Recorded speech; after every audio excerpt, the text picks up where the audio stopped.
Yo, guys, I might be officially entering my Asmongold era. I'm not even kidding. I just, well, I'll tell you in a second. Hang on. I saved the changes? I think I did. Time to visit the proctologist. Oh, hell no, man. Let me tell you, the, I have done the colonoscopies several times now. I can't imagine having one of those without any anesthesia. The funniest thing is they totally lie to, and they're like, "Oh, you're not gonna be fully out. You'll be kind of awake." And it's like, no, you're not. When you have those, you are gone. You are out. I have never remembered anything from a colonoscopy, and I've had 3 or 4 of them now. So, not the third option. What's wrong with the third option? Come on. You don't want to try that? Yeah, no, I wouldn't either.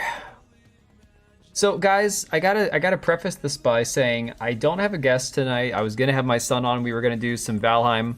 Neither he nor I were feeling it. But fun story. So, hopefully the music's not too loud in the background.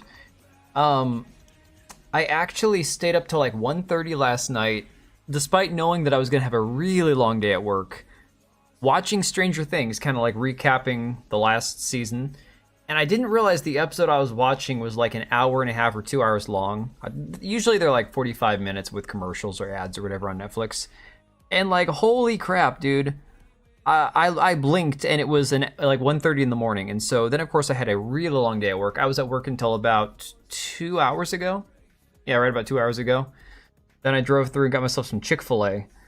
And I got home from picking up my kid from baseball practice, got home, made my video on my other channel, and then I realized I drank my tea, and I'm like, well, I have half my root beer from Chick-fil-A left over, and it's like, I never sit at home drinking soda. I'm like, I feel like freaking Asmongold right now, sucking on my soda, but whatever. It's cold, it's fluid, I already have it. Hey, DB Wild, just like my memories of prison, dealing with the same hole.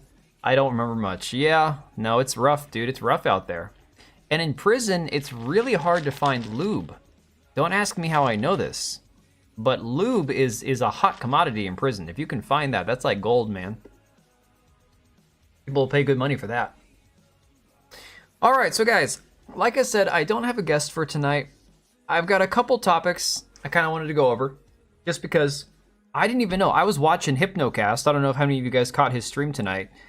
I didn't even realize Ghost of Yotei dropped another trailer today. So we're going to take a look at that. Just want to catch up on some of the current headlines from today. Give me a second. Let me kill this freaking music that I always have to edit out after the stream's over anyways, because for some weird reason, despite Pretzel Rocks saying it is copyright free, it is not. It lies. It is a damn dirty lie. Dirty, dirty smear merchant. Okay. It's fine, you'll use your tears. Yours and somebody else's, right? Hey, if all else fails, just spit on it, man. Oh my god, why is Tyler Lockett trending? He was with the Seahawks. Why is he trending? He already left the Seahawks like this offseason. Epstein? Why is Epstein trending? Oh, dude, I don't even want to know. Oh, speaking of trending stuff, guys, let me pull this up, hang on. Another thing I saw on Hypnocast, which is crazy. Nintendo Switch 2. Yeah, this is nuts. Let me see. News.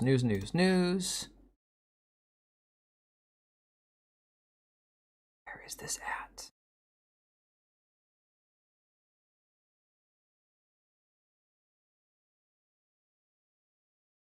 I guess the pre-orders go live tomorrow. Trailers are never copyright free. No, not the trailers, the music.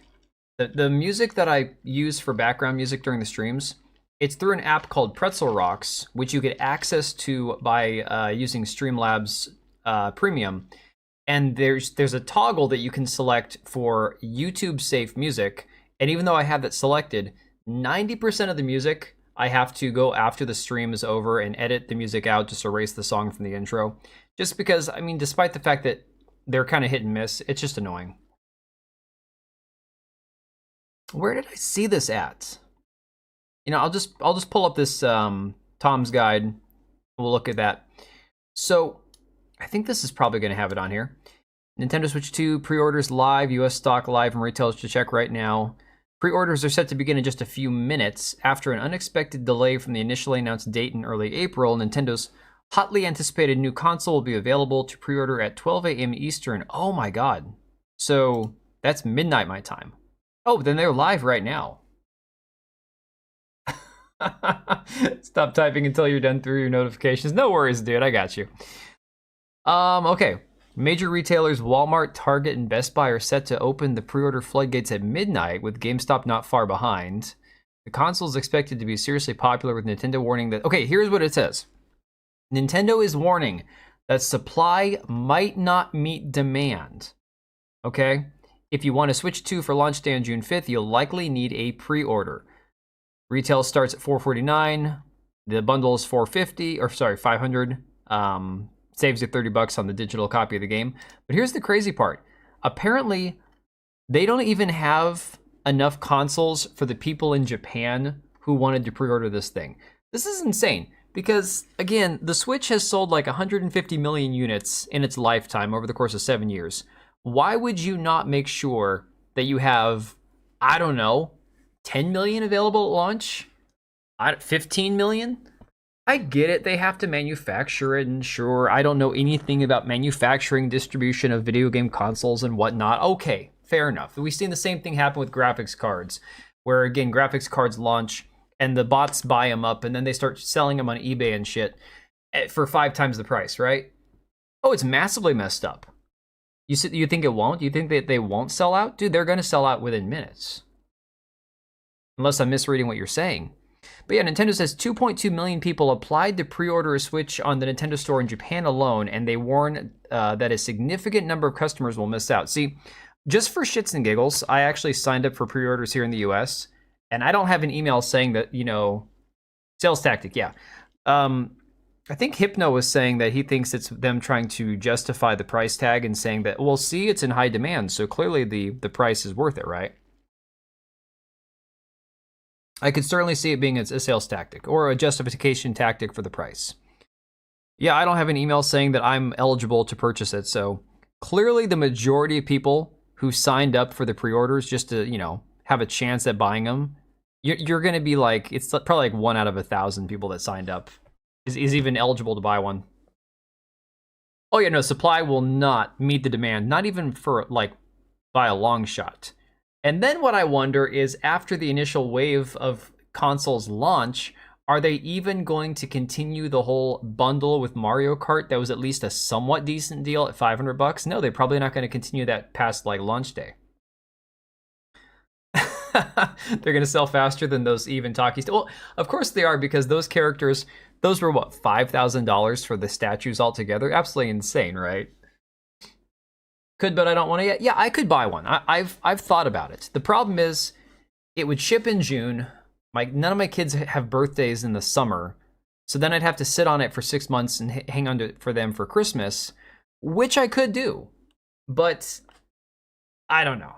I just don't have an incentive. Even if I got an email saying that I was eligible for the pre-order, I don't know if I would.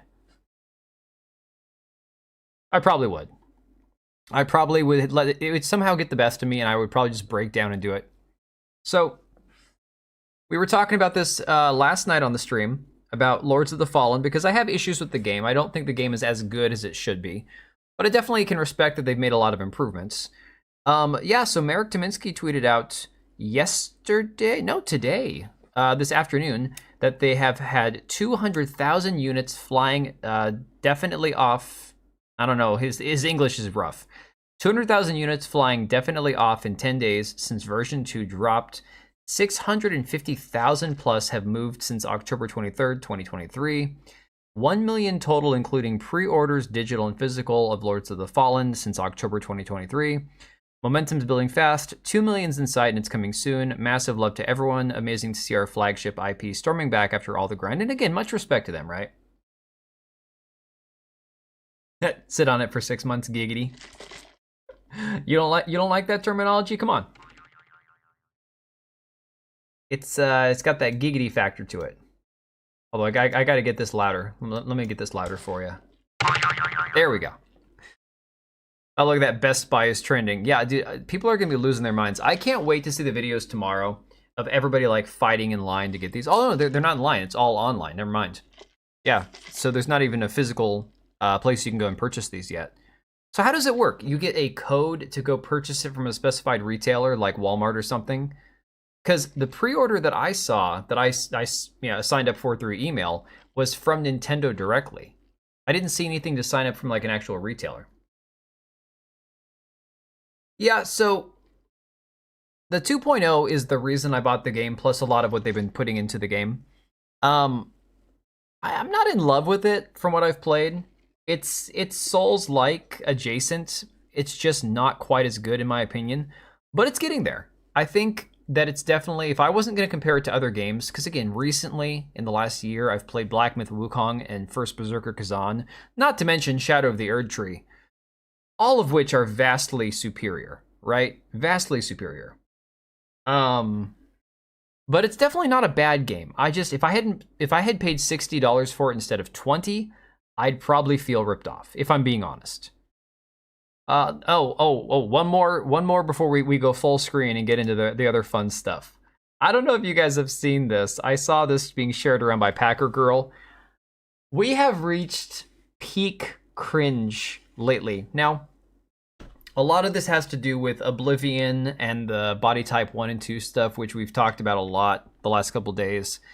And which I think the body type 1 and 2 thing is stupid. I think it's retarded. I think it makes no sense. It doesn't do anybody any favors, right? But now apparently we are in the midst of Gamergate 3 approaching. Packer Girl says, "Oh my god, it gets cringier." JDA tweeted a pro-censorship GG3 manifesto. Okay, so somebody said that John De La Rose is on his Caligula art, like arch or whatever, and I don't, or arc. I don't quite understand because I don't get the reference of Caligula. I know the name. I know it. I should understand the reference, but I don't. You got to pre-sign up in order to pre-select it in order to pre-order. Yeah, well, it's, you know, DB Wild. It's like when you do a background check for like a firearm. You're not committing to purchasing it. So you do your background check hoping that you pass, then you go back to the store and decide if you want to purchase it or not. We're not completely out of 2 yet. Man, some people say we never even left 1. But yeah, here we are. And it says, this is from John of the Rice. Gamergate 3 is making waves already, and any good movement needs established principles. So, our Lord and Savior, John De La Rose, is the one that's going to establish the principles.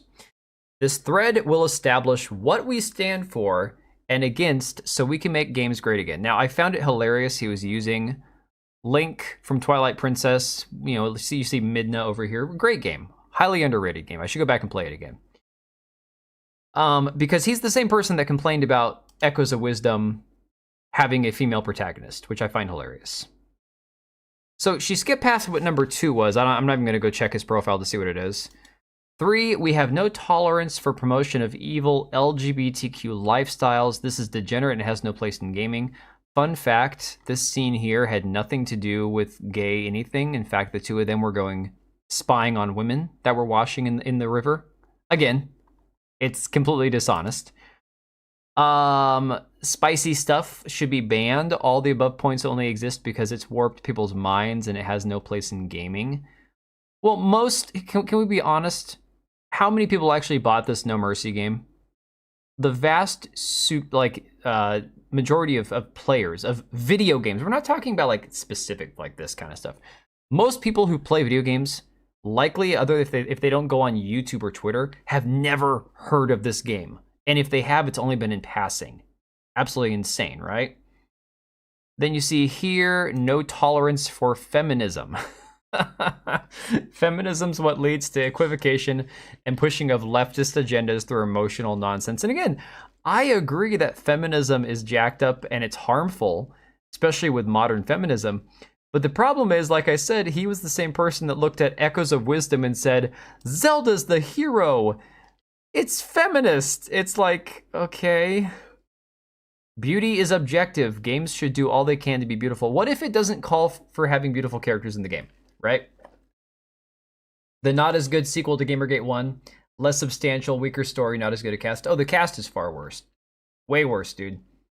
I mean, I'm part of the cast of Gamergate 2, and I no. The cast of 1's far better. Look, apparently Sargon of Akkad, Carl Benjamin really came up in Gamergate 1. I didn't realize until a couple of years ago that the term Gamergate was coined by the actor, Adam Baldwin, who I freaking love. Love that actor. I wish he would get back into acting and do more stuff, because he's freaking, I love him. Dude is awesome. I'm actually pro-independent feminism and free love feminism, but this is just noise he's spitting. It's just words. It's just words on a page to him. This beauty's objective thing I find really hilarious, because yes, there are times and beauty is also societal. It's cultural. There are times that beauty is, I would say, both objective and subjective, depending on how you look at it. But again, you also have to take into consideration the fact that not every game is going to call for some bombshell, femme fatale, sexy vixen character. There are plenty of games, like when we were playing Oblivion last night, first thing I noticed about not only the character that I just randomly generated for myself, which I never play women, I'm just like, screw it, I'm not going to play this game much, we'll just make a woman, right? She looked fine, she looked good. And then the first guard you encounter, very pretty face. I'm like, okay, so 2 for 2 with women on this game. You likely ain't gonna play it. Dude, you're leaving yourself open for the possibility that you're gonna play it, okay? Just saying. If you're saying likely not going to, you're leaving yourself open for the possibility. He says, we are inherently Christian and right-wing because these values are good. We want to promote good in the world, and without objective morals, you cannot have good. I want to know what an inherently Christian, inherently right-wing, inherently moral video game would look like. Because personally, as somebody who identifies as all of these things, I accept that video games are not intended to be inherently Christian, right-wing, or moral. Most video games, I'm not going to say they promote killing or promote violence, because that's kind of the cop-out of saying video games cause violence. But most video games have you commit random acts of violence, theft, any sort of thievery or debauchery of some kind, even if it's not a game that, and I tend to avoid games that have a heavy amount of sex in them, right? I don't enjoy that. I don't want a bunch of sex and nudity in my games. But even that being said, there are still plenty of games, even Legend of Zelda has you vandalizing and stealing. Trying to think if there's anything everyone agrees is objectively beautiful, given this is no different than the subjectivity of taste. It's a rough thing, because I've said this before, and I'll say it again. There are plenty of actresses and actors. Look, prime example, Jessica Alba. I get roasted all the time for saying I don't find Jessica Alba attractive. Now, I can recognize that she is objectively attractive or pretty or feminine or whatever word you want to use. She has a nice looking face and a nice looking body. I don't find her attractive as in I'm not attracted to her. I don't think she's all that. Kind of like J-Lo. People that thought Jennifer Lopez and still think Jennifer Lopez is like the hottest thing since sliced bread. I don't get it. I think she's really plain, but I still don't think she's ugly. I think she's objectively, because she has all the markings of an attractive person, so she's objectively pretty. I don't know. Hey, Hook and A. Vernum. Backett says, what's harming everything from any perspective is how extreme each side is pushing things. That's what made identity politics, wokeness, etc. so harmful. Add the lack of self-awareness. Dude, no self-awareness whatsoever. Yes, we get anesthesia. Do you guys not? Dude, I have had three or four of those, man. And I can't imagine being awake for any of them. Now, again, it's local anesthesia. They just kind of like, for me, anesthesia kicks my ass, right? They tell you, you're not really asleep. You're still going to kind of be in and out. No. When they start putting that stuff into me, I'm gone. I am out, okay? 100%. Oh, hell no on JLo now. But again, even before people knew about that, I still didn't think JLo was attractive. Yorch, of course, responds and says, I would add it's more than a movement. It's a philosophy, mindset, and way of life. It's creative in nature. Gamergate 1 and 2 were reactive rather than creative. These guys aren't creating anything. They're not creating anything. I don't even understand. What are they creating? Does Yorch claim to be a developer or something? Because he doesn't even have like a YouTube channel or anything. All I see is like, I don't see it because I don't follow him and I muted his account. But like, this is what he posts. You were awake for all three of them? Oh my God. Hang on, do I have...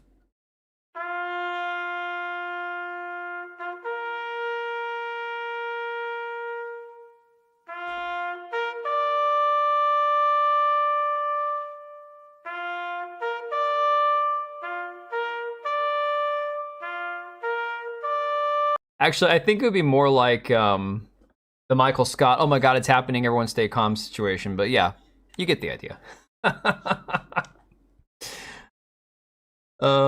You zone out. Neither of those guys know a thing about legit gaming culture. They're clickbait whores who are only farming engagement. Yeah. Yeah. All right, so I just made a video. On my podcast channel talking about this Star Wars thing, right? Because this, I don't know how you guys feel about this.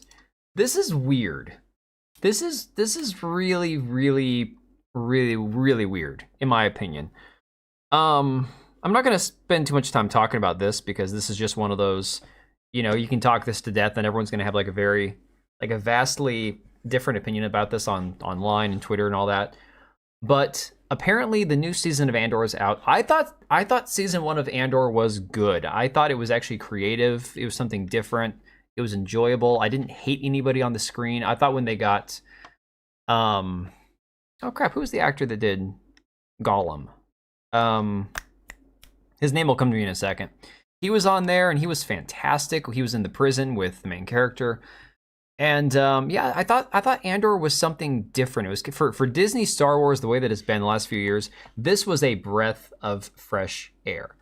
So Susano, it's an attempted assault scene. It's an attempt, apparently. Okay? And like I said, I can link my video on it in the comments at some point.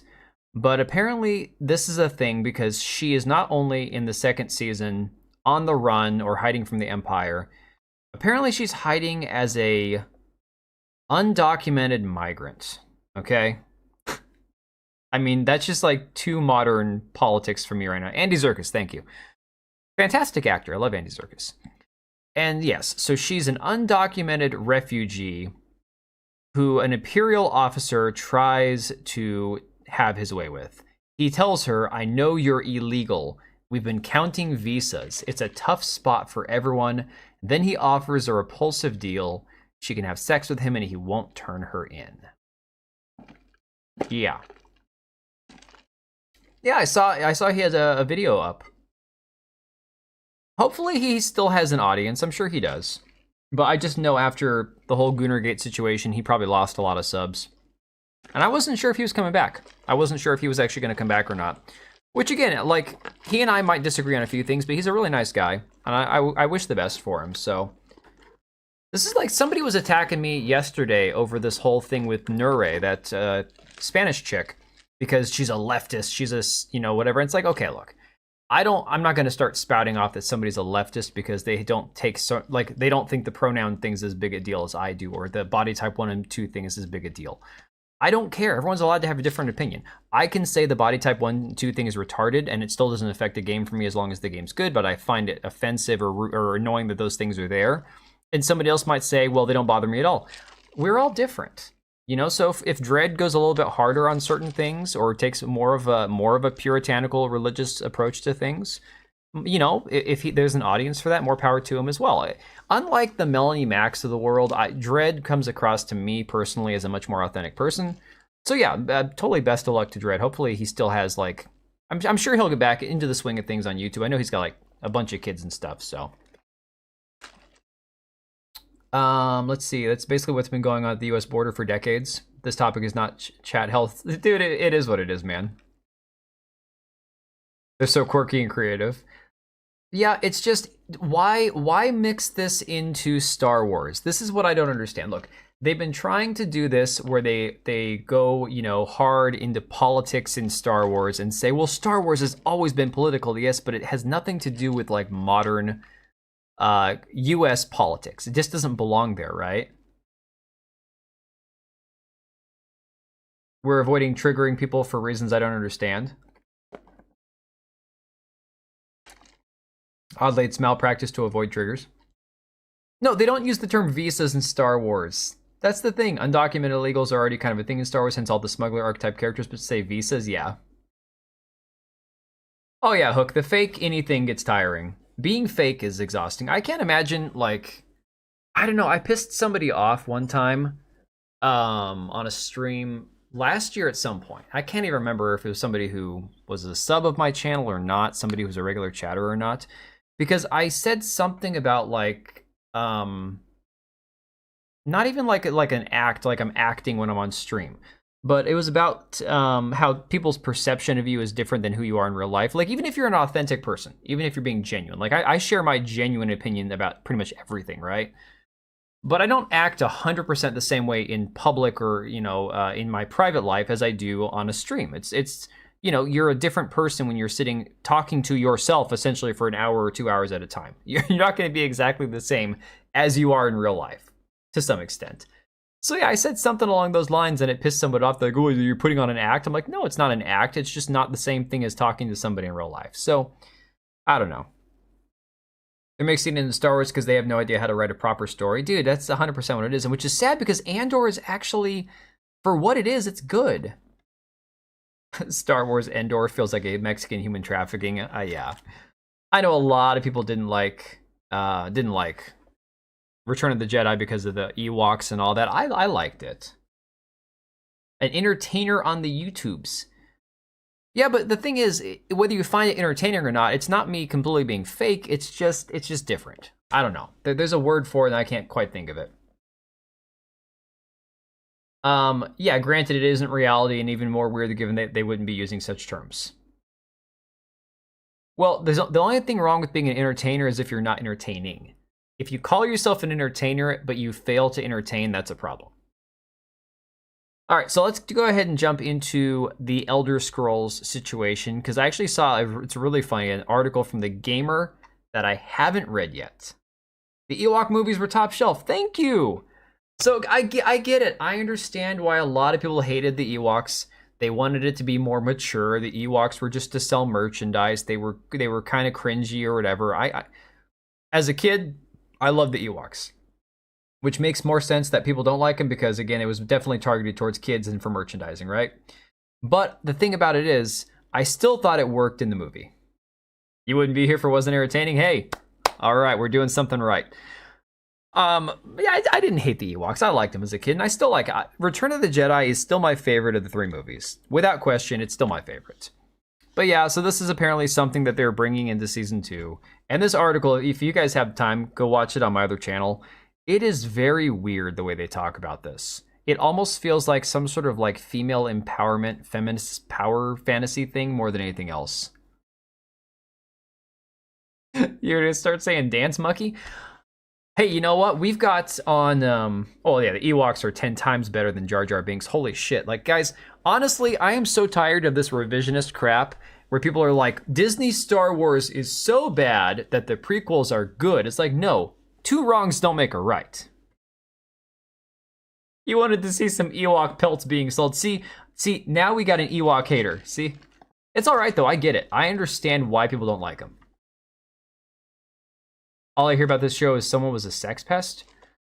You mean an actor or one of the characters? Because the first season didn't have any of that with the characters. Now, if there was an actor that was like that, I don't know.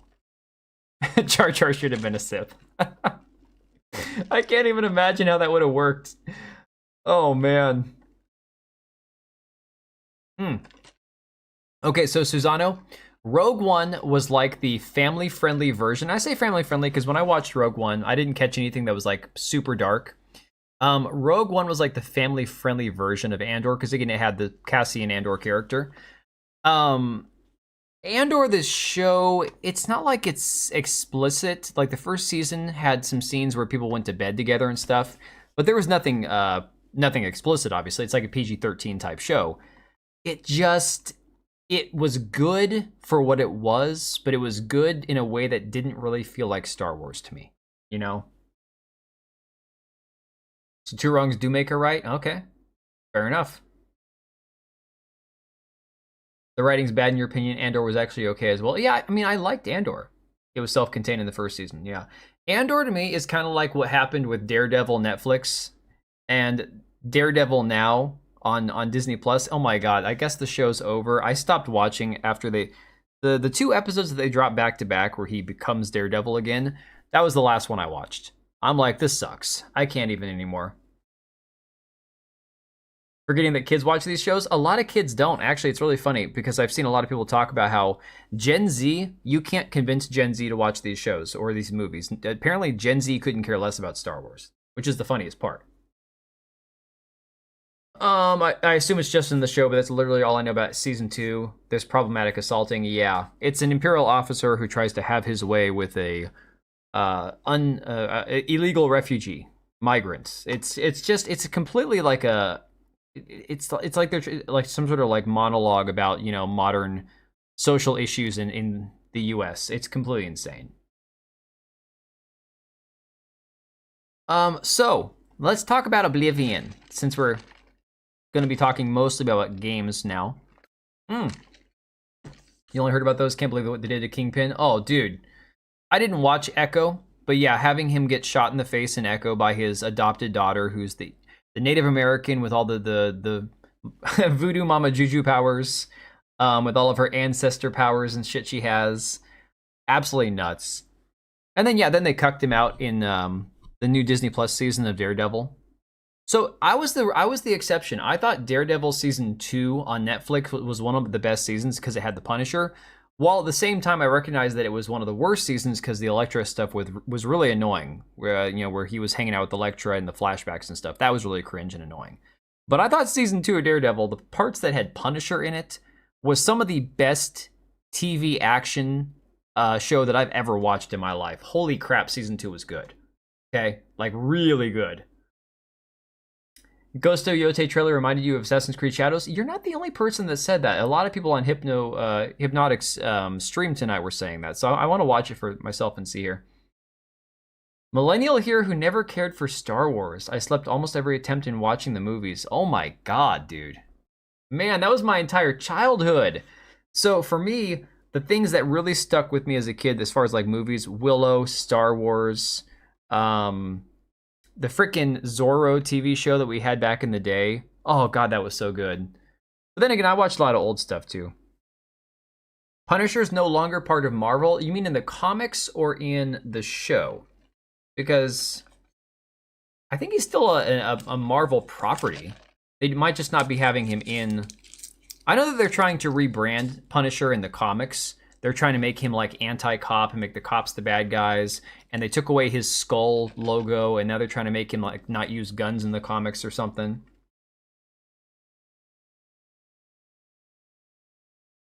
Yeah, but not caring about Star Wars at all. I mean, I get it. Not everyone's gonna care. All right. Anyways, Oblivion today hit a new 24-hour peak, 190,119 players.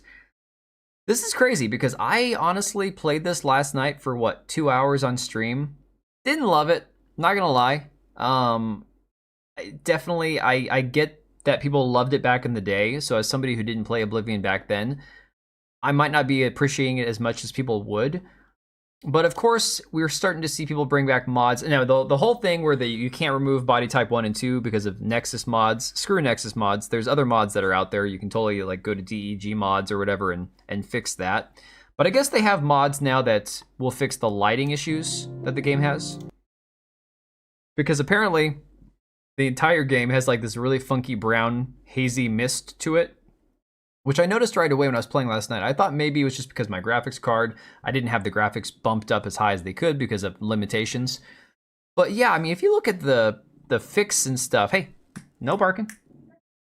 That's your mom. Why are you growling? Dog's losing his mind. If you look at the remaster versus the original, it's not even close, right? Marathon for the win. It might not be Concord. Come on. I mean, there's a chance. I don't think. Okay. I don't think Marathon is suffering from wokeness. I want to be very clear about that. I've been critical about the people who are making Marathon, critical about Bungie, critical about like the direction the game is going, all that stuff from what we've seen. Or the fact that it's even going to exist at all in this current market, I don't understand. But I don't think Marathon is Concord 2.0. I do think it is funny that they're both coming from studios owned by Sony, and it's kind of fitting the mold of another $40 first-person shooter coming out at a time where there's nobody asking for it, and it doesn't really have a reason to exist. So it's really doing itself a disservice right off the bat, right? Yeah, the thing I'm hearing from most people is that it's boring. And again, Concord, quote-unquote, wokeness aside, because again, the wokeness was the creation of the characters that were trans, fat, ugly. Like, the woke parts of Concord were pretty obvious. People said the gameplay was good. Don't know it, I didn't play it. But I'm going to believe people actually, who played it and enjoyed it truly meant that they enjoyed it. Fine. But nobody wanted to play a hero shooter with a bunch of, obese, lesbian, transgender, mixed race individuals that are all hideous looking. There was nothing heroic about the heroes in Concord. Nothing at all. Not playing multiplayer first-person shooter games anymore, especially not one that looks like a Deant Forge music video. So I still play first-person shooters, but I play first-person shooters that I know are worth playing. Oblivion nostalgic, that doesn't mean it was good. A lot of that stuff was accepted because it was no different from what was on the market. I'm going to say, if we could just get back to having like games that are more than just nostalgia bait. Like I've asked the chat before, or I've even asked it, I think, on Twitter, is Ocarina of Time, the one that came before Majora's Mask, is it really that good that if I played it today, I would still think it was as great as it was at the time? Or is it pure nostalgia? Am I remembering what I thought of it at the time and the game really isn't going to hold up that well? Some people say the game still holds up today. Others say, yeah, it's pretty rough when you play it. Try BioShock because it's good first-person shooter. BioShock is on my list of games to play. So the reason in my title for the stream it says Oblivion isn't woke. Again, I don't think it's woke or not woke. I don't have an opinion on that. I think, unfortunately, Body Type 1 and 2 is a woke thing to do. As far as, like, instead of having gender, you're trying to play into the whole, we don't want to offend anybody, so we're not going to say male and female. It's stupid. It does everyone a disservice. So that, I think, is woke. But as far as the game goes, I don't know that there's anything else in the game that is, woke. But the gamer says, this game isn't woke, you're just a moron. Oblivion Remastered community hits back against people complaining about the game's body types. Well, complaining about the game's body types is reasonable in my opinion. And I get it. There are people who don't think it's a big deal. And I don't think it's a big deal if it doesn't affect the gameplay. The problem I have with it is it's usually an indicator of other issues that these people have, whether it's activism or ideological agendas and that kind of crap. It's a red flag. Oh, another pointless controversy. Oh. It's outdated? That's a bummer. We keep in mind attachment theories at play. These games got hyped because of the modding community. That is also true. That is true. I've never played Skyrim. I take it back. I did play it like for a couple hours one time. I never continued on. But everyone knows that the big thing about Skyrim is how much the modding community did on that game to like create completely different crazy ass mods, right? You heard they changed the female models on the remaster. I don't know if that's considered woke. Well, it depends on what they changed. I've seen people complaining about side-by-sides of like the Spriggan character. And other than the fact that they made that Spriggan look like a Baldur's Gate 3 character rather than like the original, I don't really think that there's anything there to that. But again, everyone's going to disagree. I mean, do I think that there's ultimately a lot of people in the video game industry that want to make everything androgynous because of ideological reasons? 100%. Do I think that this game specifically is suffering from that? I don't know. You'd have to get somebody who's actually played this game, who just came out yesterday, for 30 or 40 hours to tell me how much has been changed, right? OG Oblivion used male, female in the original release. Yes. So that change right there, like I said it before, I'll say it again. It's woke in nature in the fact that they're using it to try to appease a small percentage of people who can't figure out what the hell gender they are. But they're doing a disservice to everybody involved, because even people who are transgender or non-binary or whatever the hell they want to call themselves, everybody knows that when it comes to sex, there's only male and female.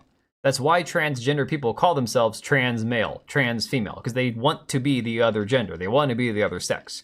So taking out the word male and female, it doesn't help anybody. It's just stupid. Yeah, the modding community made Skyrim what it was, right? Bethesda's successful despite them doing everything to screw that up. It's really funny, Susano, because I've seen a lot of people say the level of detail, the level of depth of the remaster itself almost makes it more of like a remake. I mean, and from what I've seen, there are parts that I could understand that argument, and there are parts where it's like, yeah, but that still seems really janky. But again, as I didn't play the original, I don't know. I don't have a starting point to do a direct comparison from the one to the other. It says, if the usual crowd of detractors is to be believed. It's just like dripping with condescension, you know? There's a grand AAA gaming conspiracy to wokeify every aspect of our gaming existence. This is not journalism, just so we're clear. I get made fun of, not that I've made an article on my blog for a while, because I've been too busy at work to spend any time at all sitting down and typing. But I'll get attacked online, like, oh, you've got a blog on a website nobody goes to. It's like, okay. But I typically, care enough about the things that I write to make them make logical sense and not come across as like condescending propaganda. This shit right here, this is like all these guys know how to do is to go, oh, you guys think there's some conspiracy. You're all a bunch of like crazy, lunatics. And that's all they ever write. That's all they ever do. Hey, Kane Does Life.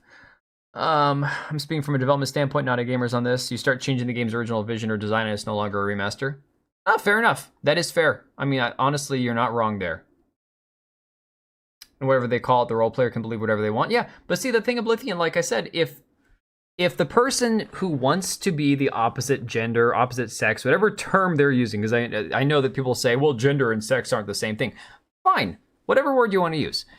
If the two options are male and female, they want to be one or the other. You don't need to change that to make anybody happy. It makes nobody happy to go with type A and type B or type 1 and type 2. I actually thought of this today at work. I don't know why, because my work day was hell. I'm exhausted, and I just remembered to take Advil like 20 minutes ago because I'm like, everything hurts and I'm dying. But the only reason that it would work to do type 1 and type 2 or type A and type B when you're picking various genders and various characters from different races and types of civilizations would be if, like, for example, the Argonians only had one gender, or if the Argonians only had, or they had like 3 genders, right? And so you'd have type 1 or 2 because they don't call something male or female. It is just like asexual type. Like let's say the race of where there's no gender besides like asexual, right? So again, that would make sense to say, well, we've got humans, we've got dwarves, we've got elves, we got orcs, we got this, and then we got this thing that doesn't have male and female.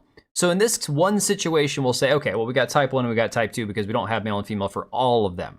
But we all know that type 1 is female and type 2 is male. Then you could say, well, we all know what it is, but not everything has gender. But in this situation, every race in Oblivion, as far as I know, has equivalent male and female counterparts. So type A should be female. Well, type 1 in Oblivion Remastered is female.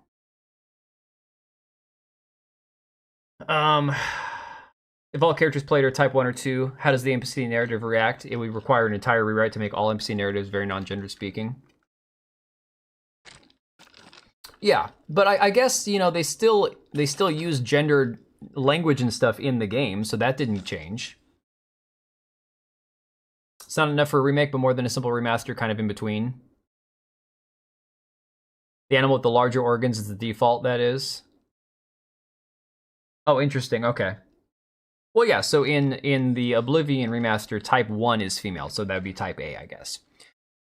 This group of anti-woke gamers are now targeting Oblivion Remastered, citing the removal of gender options in the character creator as evidence of a woke conspiracy. For those out of the loop, the male and female gender options in the Oblivion Remaster have been replaced by Type 1 and Type 2 body types. Okay, but the gamer, explain why this even matters. Explain why they needed to change it. In the original Oblivion, one's gender used to come with associated stats. Yes, in the Morrowind was the same way. Generally, male characters had bonuses to strength and endurance, while female characters had bonuses to personality and willpower. In Oblivion Remastered, these stats are now associated with origin rather than gender. Okay, I'm uninstalling the game. I'm sorry. I didn't realize that at the time. That, for me, is the deal breaker. In Argonian lore, there's a magical transformation, and there are people that allows them to change their sex. I didn't even know that, but I just kind of thought about it them being lizards, that it would make the most sense to have like some sort of non-human thing like that, like the lizard people have the ability to have like asexuality or change their gender or whatnot. Type XY and type XX. Yeah. Sounds like a narrative nightmare changing this. Well, Susano, here's what I'm just now thinking about. Like, holy crap, I just thought about the fact that back when I played Morrowind, yeah, when you pick a female character versus male, you do have your stats change, your attributes change, right? So now they're saying that they got rid of that, and now it's all about your origin. It has nothing to do with your choice of gender. They're turning the frogs gay, man.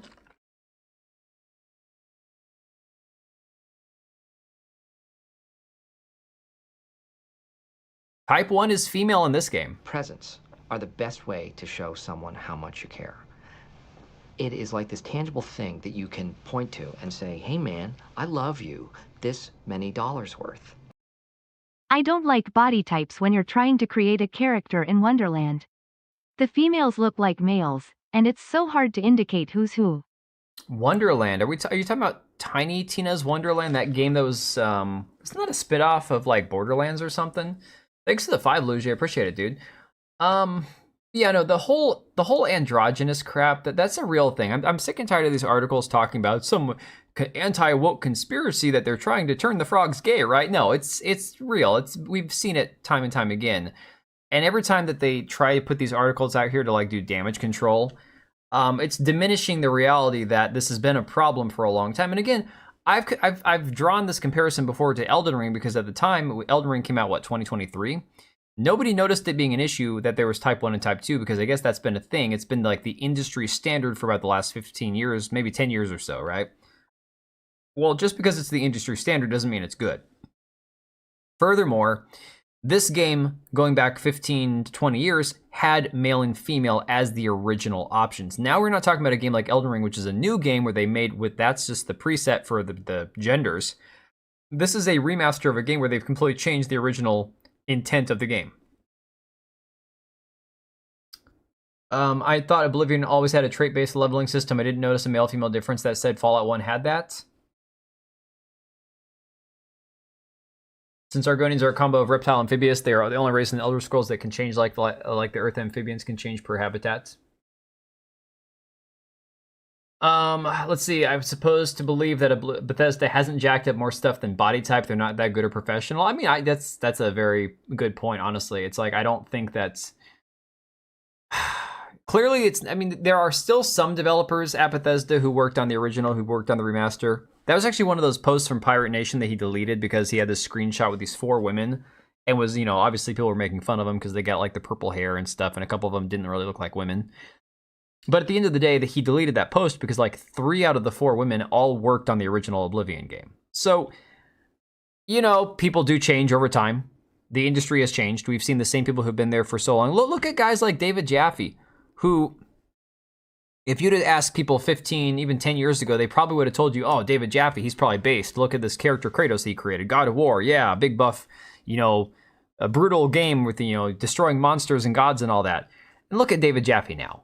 Do you think he's always been that way? No, it's probably been like a slow decline over time, right? Like that liberalism has completely rotted his brain. They went from like 50 to 200 people to thousands of devs. I could be misremembering at this point. I'm really tired. But, the thing is, I'm not sure about Fallout. But again, Oblivion having the same preset as or the same statistic, fluctuation as, if you will, as Morrowind based on which gender that you pick and all that. That makes sense. Elden Ring super woke? Is it though? I mean, I know that is there one character that they've tried to say maybe transgender or not? I know that there's a character in Dark Souls, I want to say, that was a boy that was forced to be raised as a girl or something, or to pretend he was a girl. But again, that's not a good argument for transgenderism. In fact, that makes it seem like that's evil. So I'm not sure if I'd call that woke. The game also has satanic ritual murder, by the way, just saying. Are we talking about Elden Ring, or are we talking about Oblivion? Oh, just like the Wachowski brothers. Yeah, the Wachowski brothers, again, when they made the Matrix movies, they were still brothers. Oh, man. You go back to Arena, Daggerfall, Morrowind, males had higher STR, or yeah, strength and stamina, and females had higher dexterity and intelligence. Though it was never distinctly mentioned. That's in every Souls game in Elden Ring? Yeah. The only thing I remember is that some NPCs had gender-specific dialogue options, and you could get a gender-specific perk giving more damage to the opposite gender. Interesting. Well, like some male-on-female violence or something? That's terrible, man. How did that game ever get published? Holy crap. The feedback for Oblivion Remastered has been overwhelmingly positive, with players praising the game's updated visuals and small improvements made to the original by Virtue. Is this Virtuous? Because it's not spelled virtuous. The feedback has been so positive that a Reddit user named Jordakis took to this game subreddit to hit back against detractors. Ooh, I'm glad that we found this one guy to hit back against detractors. That's great. Great article here, guys. The post has now been deleted, but the comments are still readable. Top comment from the Dorgish68 captures the general sentiment of the thread. To be honest, I'm not sure why the anti-woke dudes want to keep Oblivion's gender-based attribute bonuses, considering they made males have less intelligence, willpower, and personality than females, they write. Getting rid of it really doesn't bother me at all. You can still make a male or female character, it just won't affect their character sheet. I much prefer their choice of ethnic origin. It's way more fun for role-playing, and is a fun little choice for people who know the lore or have explored the Elder Scrolls Online subregions. Oh, you're just joking around? I mean, look, I actually would make the argument that Ghost of Tsushima is actually a fairly woke game. And I've only played it for a few hours, but when I was doing my videos talking about Ghost of Yotei, and we'll get into Ghost of Yotei in a second, Ghost of Tsushima actually has a lot of like pro-feminist, pro-LGBT stuff in it. Now, whether you want to call it woke or not is up for interpretation. But for people who played the game and say it's an amazing game, it's like, well, the game did kind of pander in that direction. It was kind of leaning that way. What do you think Kabuki Theater was about? Just saying Japan has its own history with this stuff. I mean, that is true. With well, again, the whole femboy thing in Japan is very different than what we have in the United States, with a lot of like the drag queens and transgender and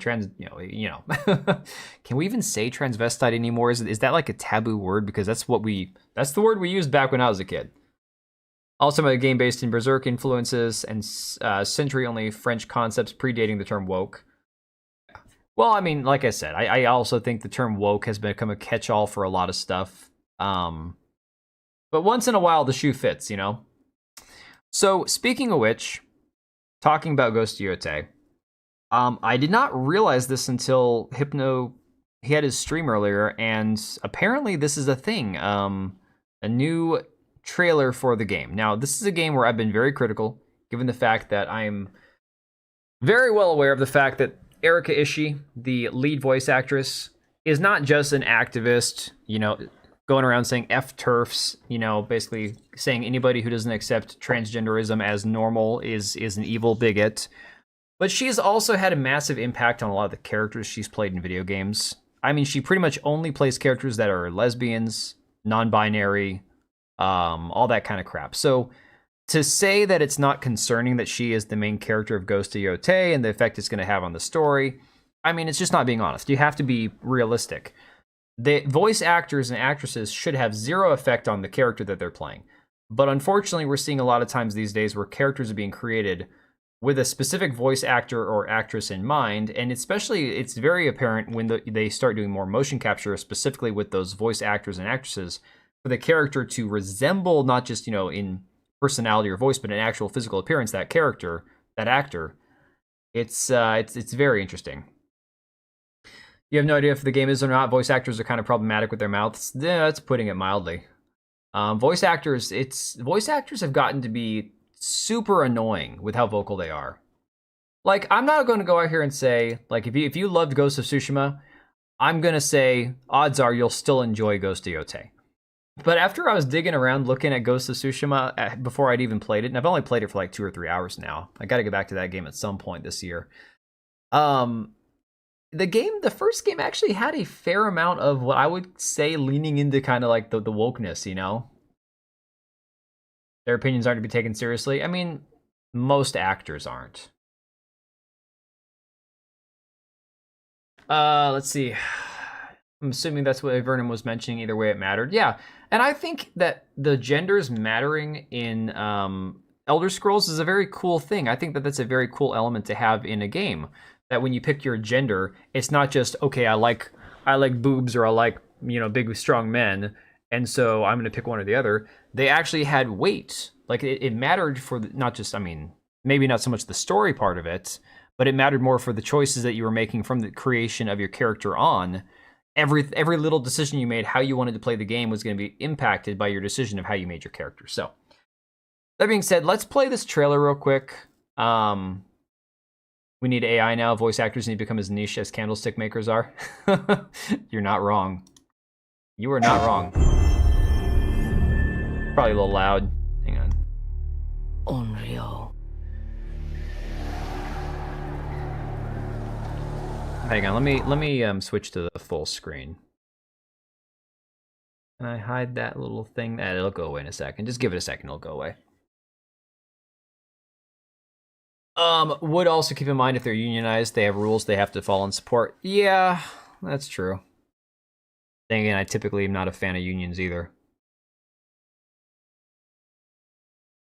A wandering spirit seeking vengeance. Not a plain fan.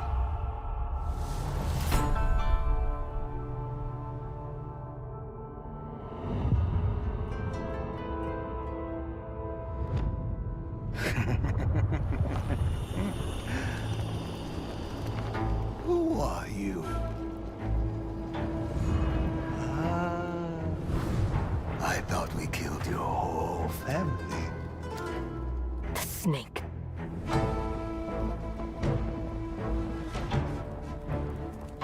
Okay, so she's making a hit list. Yeah, I don't know. See, here's the thing about this game. It's really funny. I was talking to my wife about this earlier, about how hard it is sometimes to suspend like disbelief for like a TV show or a movie or a video game. I just generally don't like playing games set in the Dark Ages or feudal Japan or whatever, where you're playing a woman fighting a bunch of men. I don't know. It's one thing if there's like a reason that the woman is able to do it. I mean, most men couldn't go take on a whole army of people by themselves. So I get it. It's kind of a nitpick, right? I don't know. Oh, it's going to be violent, Sam. 100% it's going to be violent. I actually like her acting when it's done right. She's not someone to hang out with, though. I don't know. I've heard enough of her own personal opinions, and then I've like I said in Apex Legends, the lines that they have for her character, Valkyrie, who again's the lesbian, non-binary looking character. Oh, talking about how she'd like trade her ovaries for some ramen. It's like there's so much implied like pro transgenderism, pro women not having kids crap. It's just I'm just over all that subtle shit, you know. The Oni. The Kitsune.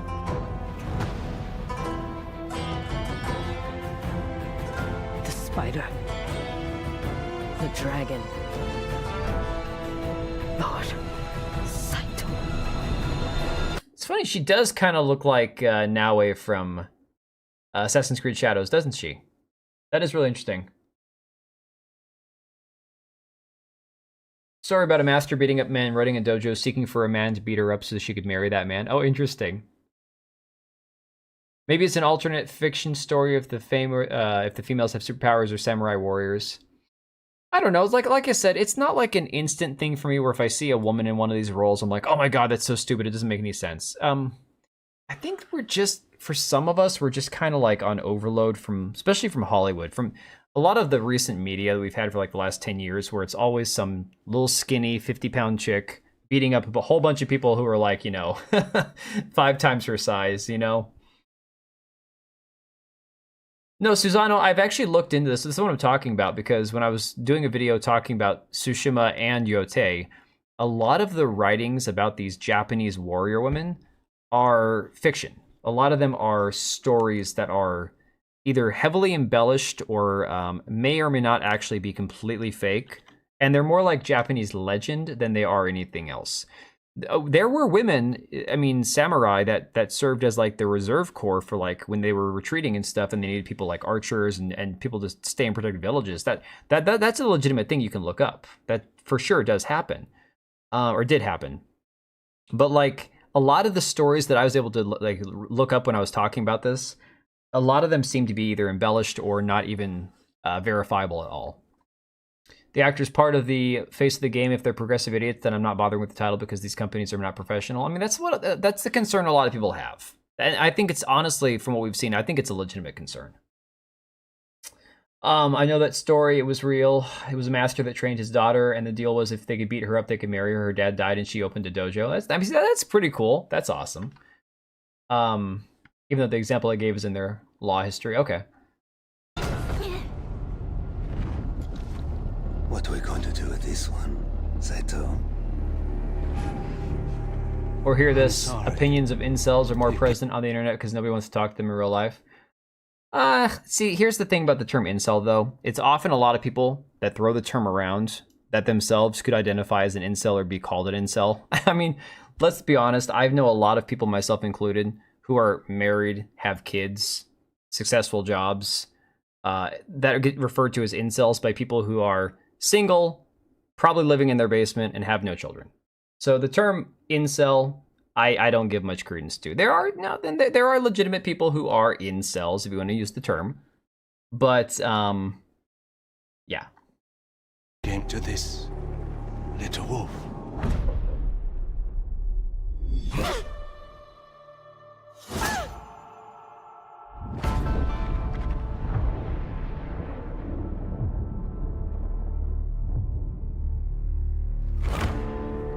Most people have no idea what I'm on about most of the time. That also happens.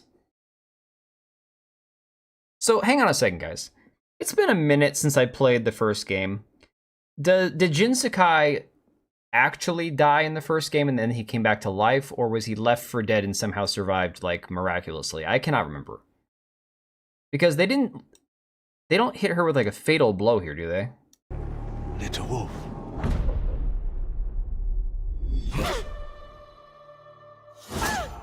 No, that's like, could be fatal, I don't know.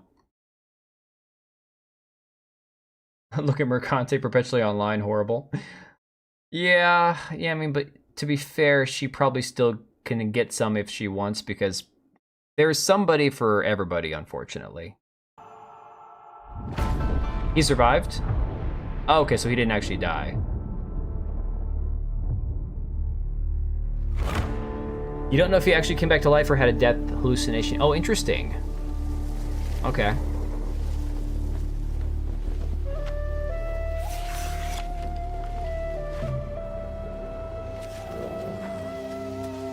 No, see, I don't mind the revenge female plot. It just depends on how it's done. Like I said, let's go back to like freaking Kill Bill, what, 15 years ago, 20 years ago that movie came out? I don't even know how long ago it was. It feels like forever ago. The movie was what it was. Nobody complained about it because if you didn't like it, you just didn't watch it. But it was definitely unique in its own way. But like I said, I think in general, the problem is just that so much of this has been done time and time again. Okay, prime example.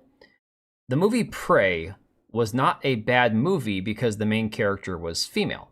In fact, she wasn't even like a badass warrior woman, strong, empowered woman, right? Her character was completely like a bumbling idiot for most of the movie, and she had no business trying to be one of the warriors. She should have stayed as a hunter or as a gatherer with her people, with the other women, like she was raised to be. And the part of the movie that was really annoying and cringe was that anybody tolerated her being as stupid as she was. Then, of course, somehow she survived, which was asinine, and the entire Prey movie was garbage. Like, people who said Prey was great, I'm like, dude, you need to go back and watch the movie again. Like, even the natives, like the Comanche warriors, were talking like 20-year-old college students. It was so bad, it wasn't even funny. But now we see another movie coming out, trailer for Predator Badlands, and it's yet again another female lead in another Predator movie. It's like, okay, guys, we've done this. Alien versus Predator, female lead. We've done this. It's not getting better.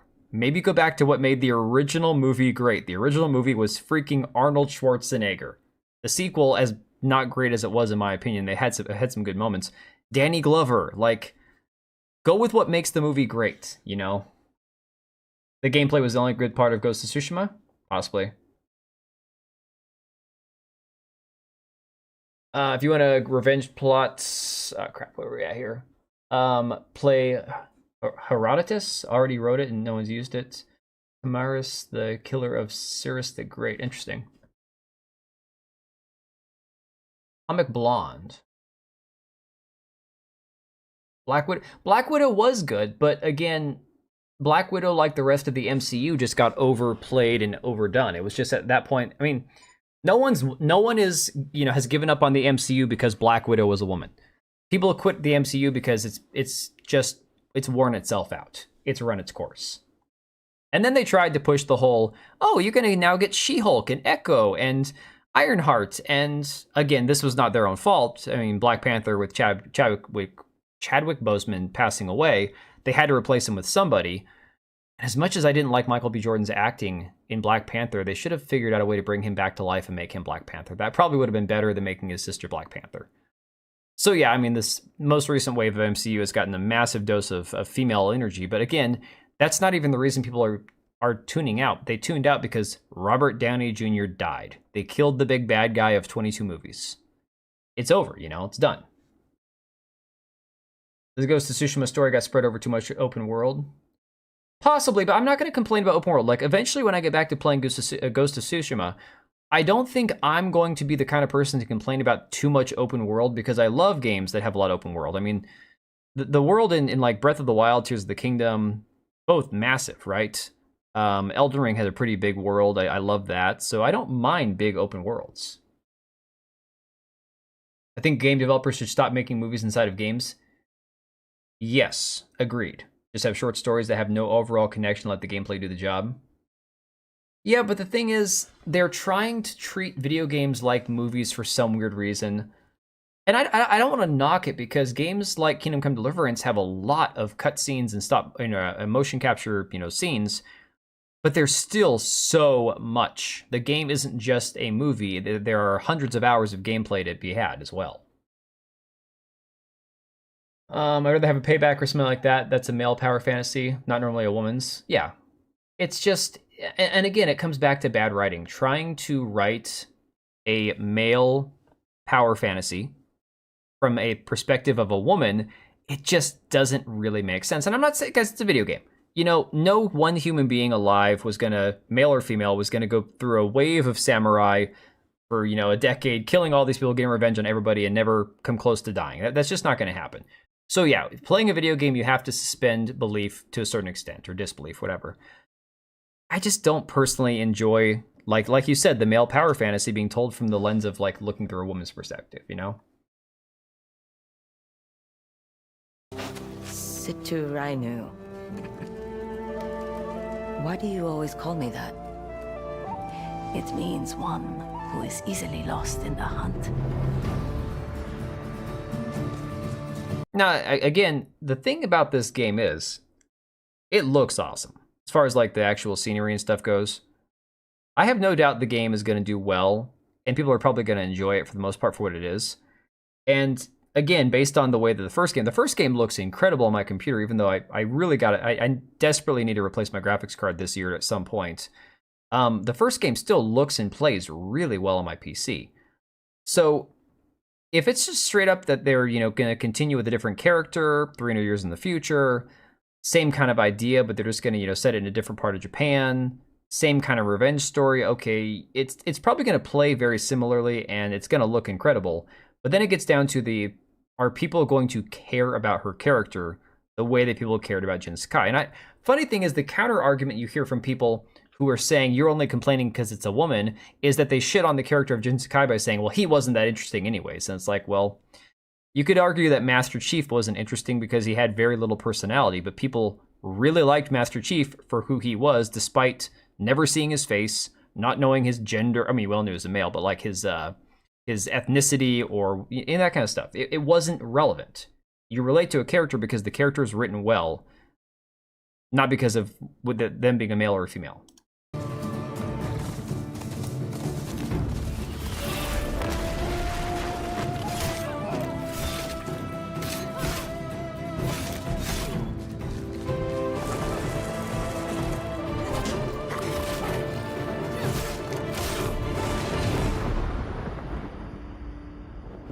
I mean, the game is going to play well. I have no doubt about that. Especially given the fact that they're just going to kind of piggyback off the first game and probably refine some of the stuff that you can do in the game itself.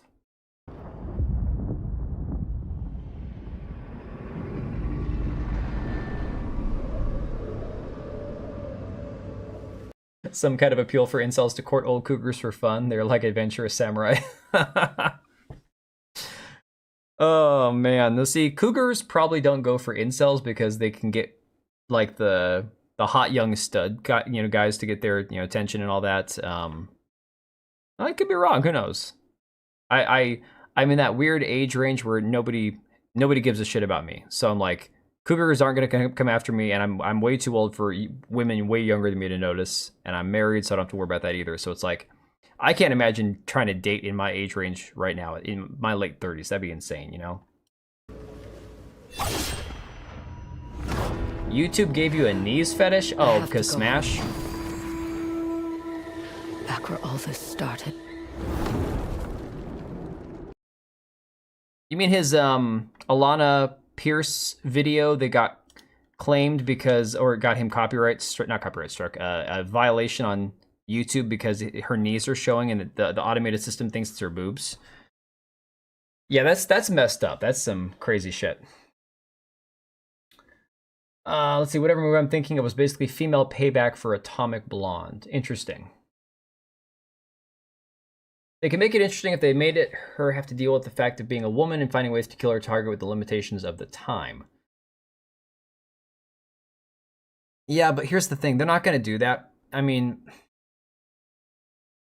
even games like, and this is disclaimer, I didn't play Assassin's Creed Shadows because I just don't care about Assassin's Creed anymore. Even games like Assassin's Creed where you're supposed to do stealth. It's supposed to be a stealth game. Combat is secondary. If you're in a combat, like a scene against, if you're fighting against like 3 or 4 enemies at once, you screwed up. You didn't do stealth right? So even that being said, as a woman playing Naue in Assassin's Creed Shadows, you can still survive, I'm sure, fighting 3 or 4 guys all at once, where in real life you wouldn't, especially not as a woman. So I don't know.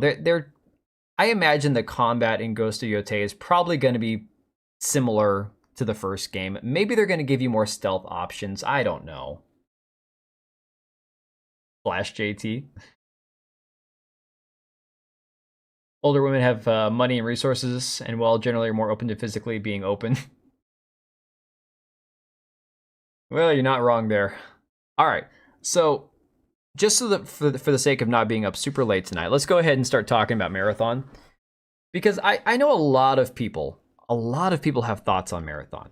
Like I said, I don't think that just because Marathon is being made by a few people at Bungie who may or may not be a little bit more, let's just say, activist-minded than I would like them to be, means that Marathon is going to have anything in the game that is like woke or any of that kind of crap, right? For me, the game just doesn't make sense. It just looks bland, lifeless. I don't know. It doesn't seem to have any energy going for it. And what's really funny is a lot of people tried to get into this closed alpha. I went ahead and submitted a request to get in, never got an email. So there's a lot of people who never got accepted into the closed alpha. Because I'm like, you know what? Screw it. I'll take a look at the game. I've participated in closed alphas and testing before, so why not? It's worth taking a look at. Well, people are sharing their thoughts now. And a lot of people are saying, oh, it's great, it's amazing, it's this and that. And then there's a lot of people saying it was boring to watch other people play and it's even more boring to play for myself, right? Marathon used to be cool and violent alien punching, but yeah, that's, again, that was 1994, and I guess it was set up to look or play more like Doom or whatever back in the day. It's woke, just look at the character design. So, okay, I'm gonna play devil's advocate. Now, this is the part where you guys accuse me of being a woke DEI plant leftist SJW, right? Okay. Well, let me switch screens real quick. Get rid of this. I'm not Asmongold. You don't need to see all my tabs open here. Let's just go this screen. So in terms of the aesthetics of the game, very bland, very boring. Nothing seems to have a whole lot of detail, right? It's a very strange atmosphere, very strange aesthetic they're going for. The characters themselves, there are even some, like, there's that Asian looking one that I think actually has a really interesting looking face. But as far as like the androgynous elements of the game, from what I've heard, it's supposed to be that the future has kind of gotten to a point where people no longer are human, where they're basically more machine than human or whatever. Again, correct me if I'm wrong. The amount of time I've spent thinking about this game, it's not on the top of my brain. It's not something that's keeping me up at night. But that's what somebody explained it to me, was that essentially you're in a situation where they're giving up their humanity and becoming more like machines or something. So in that respect, okay, if it's gonna fit the motif of the story of the game to have them look more like robots, less like humans, and as such, you're gonna look less and less like male or female, that might actually make sense, right? That could make sense. Main thing I took away from the cinematic trailer is that there's zero consequences. Marathon's a skin suit for another game. It's definitely going to have woke elements while having no energy because they're just ticking boxes for a shooter. I mean, that's possible. This is Destiny to me, that's just not my vibe. It was a sci-fi version of Doom, a horror genre. Oh, interesting. Okay. Needs to be alien isolation with guns or else they messed up. Oh, really? That's not at all what this game is going to be. They should have had a generic sci-fi soldier like Halo or Destiny. Well, I think that's what they're going for, but it's just really ugly, you know? It's not pleasing to look at. Well, Avernum, that's my words. Like I said, that's my interpretation as how it was explained to me by somebody who actually was interested in the game. I'm not saying that that's what they said that it's supposed to be. I'm saying that somebody who actually was interested in the game explained it to me that the reason that the characters look the way they do is because they're more closer to machine than human, you know? Presents are the best way to show someone how much you care. It is like this tangible thing that you can point to and say, hey man, I love you, this many dollars worth. Here's a question. Why aren't there any buff male characters in Marathon? That is a great question. Although the one thing I would say, and thanks for the 5, Luigi, I appreciate you, dude. If you're supplementing human body parts with mechanical parts, you're not going to be hitting the gym every day. You know? You're not going to be getting jacked. You're not going to be getting ripped, shredded, and all that. You're not going to be lifting 250 pounds on the bench press, 300 pounds, doing deadlifts and squats. You're not going to be doing that every day if you're mostly robot or half robot, I guess. I don't know. Again, you're not wrong that all the characters have a more feminine or androgynous leaning feminine look. And then there's like 2 characters I've seen that both have helmets on where you have no idea what their faces look like, right? Marathon just looks pointless, yeah. So it was a scary game back in 1998. Interesting. It looks kind of mid. Anyways, that's what I took away from it. It just looks mid, looks bland. It just looks like I couldn't possibly care less to get into it. So the alpha's gone live. Wow, that's a long post. Person said, I played my first full match. I gotta say, it was surprisingly fun. Very forgiving if you die by another player, because your teammate can still bring you back on your body if he manages to avenge you. Gunplay felt nice. Things actually died when you shoot them. Ping system needs to be louder. Enemy AI is no joke. It'll mess you up if you're not paying attention.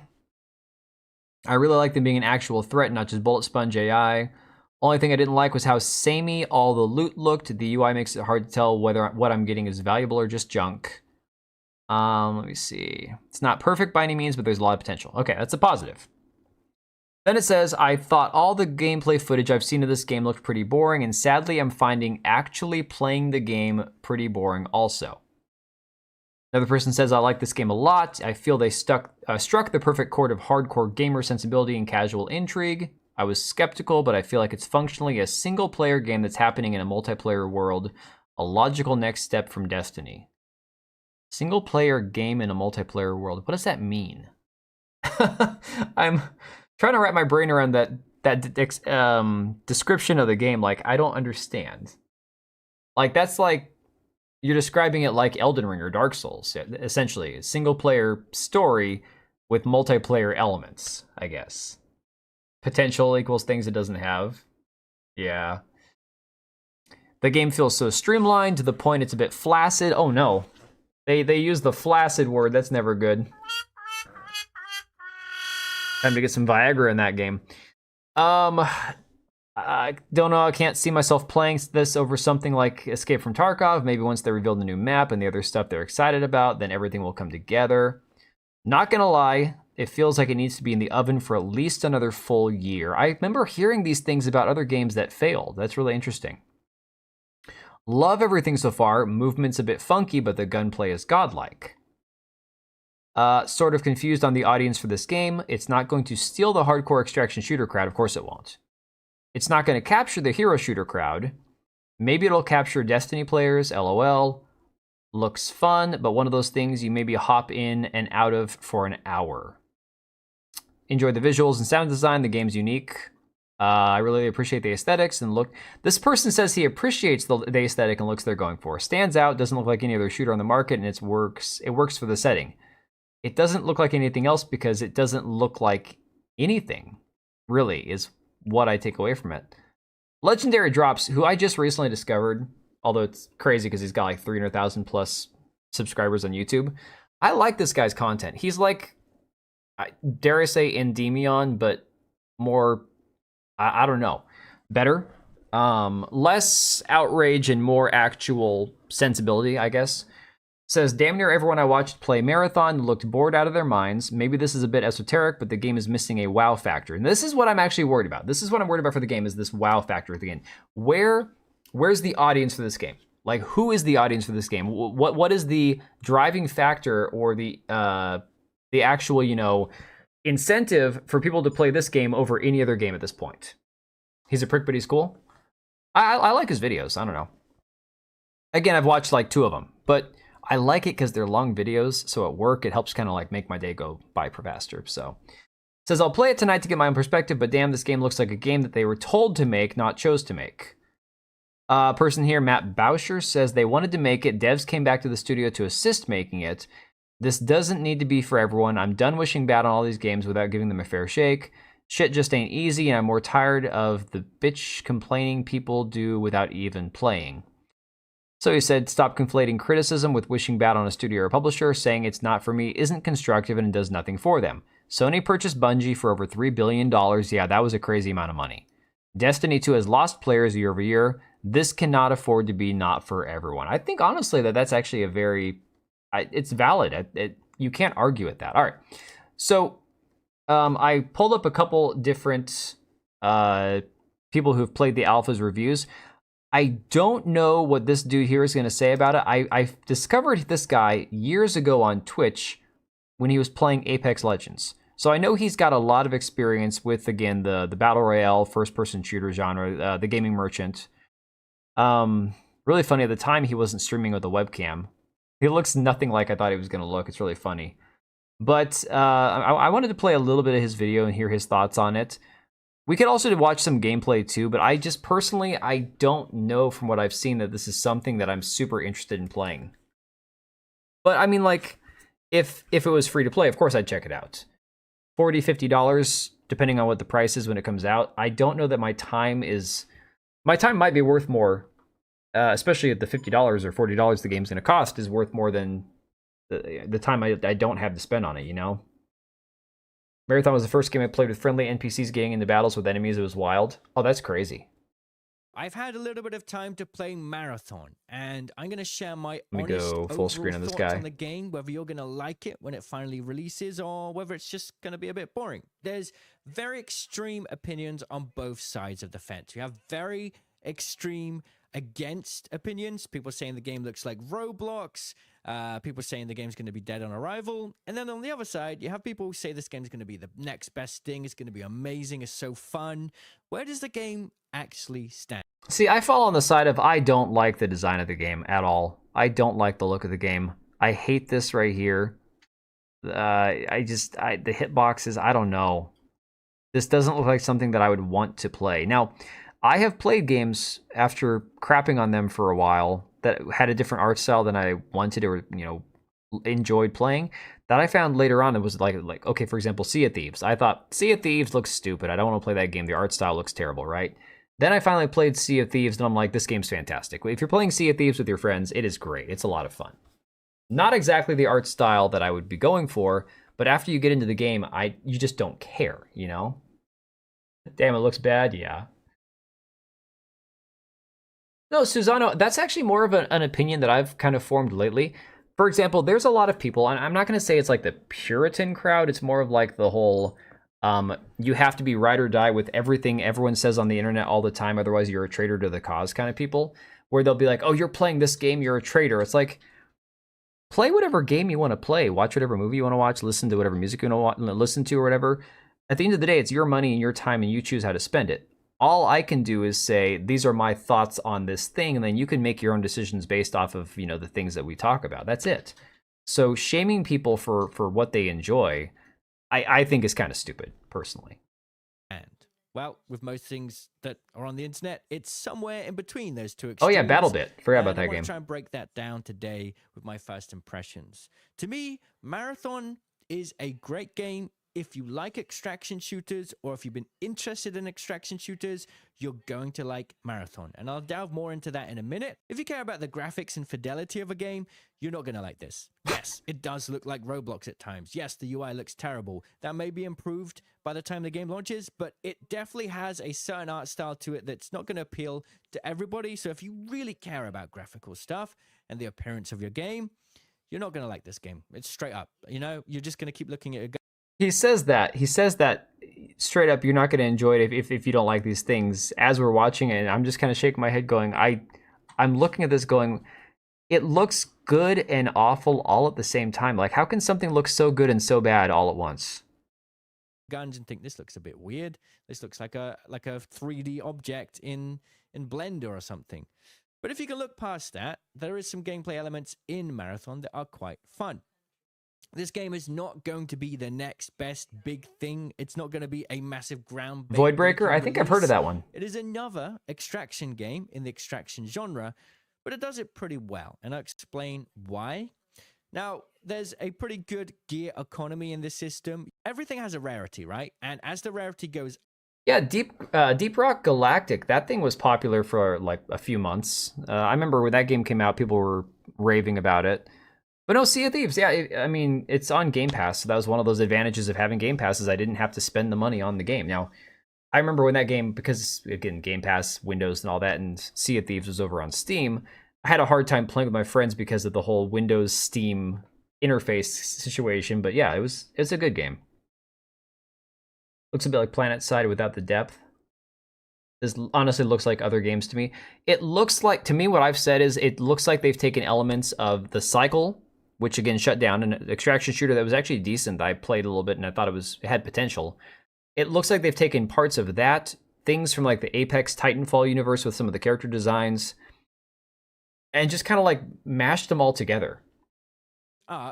The attributes of those items will increase, whether it's a weapon attachments, weapon themselves, augments and attachments for your character, or extra like passive abilities. The higher rarity they are, the more value they have, and the more special abilities and stats that they'll have. So you have this constant want to get the next best and better gear, and it's like a first-person Fortnite meets Apex and Cycle. Is kind of like the mashed vibe I'm getting from all these. DRG is the fairest live service game. DRG, why am I not? Oh, Deep Rock Galactic. Okay, yeah. it is really rare. Like, you're not going to find all this stuff in just a few playthroughs. So you have this constant interest in going back and back and back and building up more gear. The actual core gameplay is a little bit faster than most extraction games, but certainly slower than most pure shooter games. Yeah, this doesn't feel this doesn't feel like an extraction game to me. This feels like a hero shooter or a battle royale, like with the fast-paced shooting and all that. I mean, hell, you could play Escape from Tarkov. You can play a raid where it lasts 45 minutes and you're there until the last second before you have to extract or go AWOL, I guess.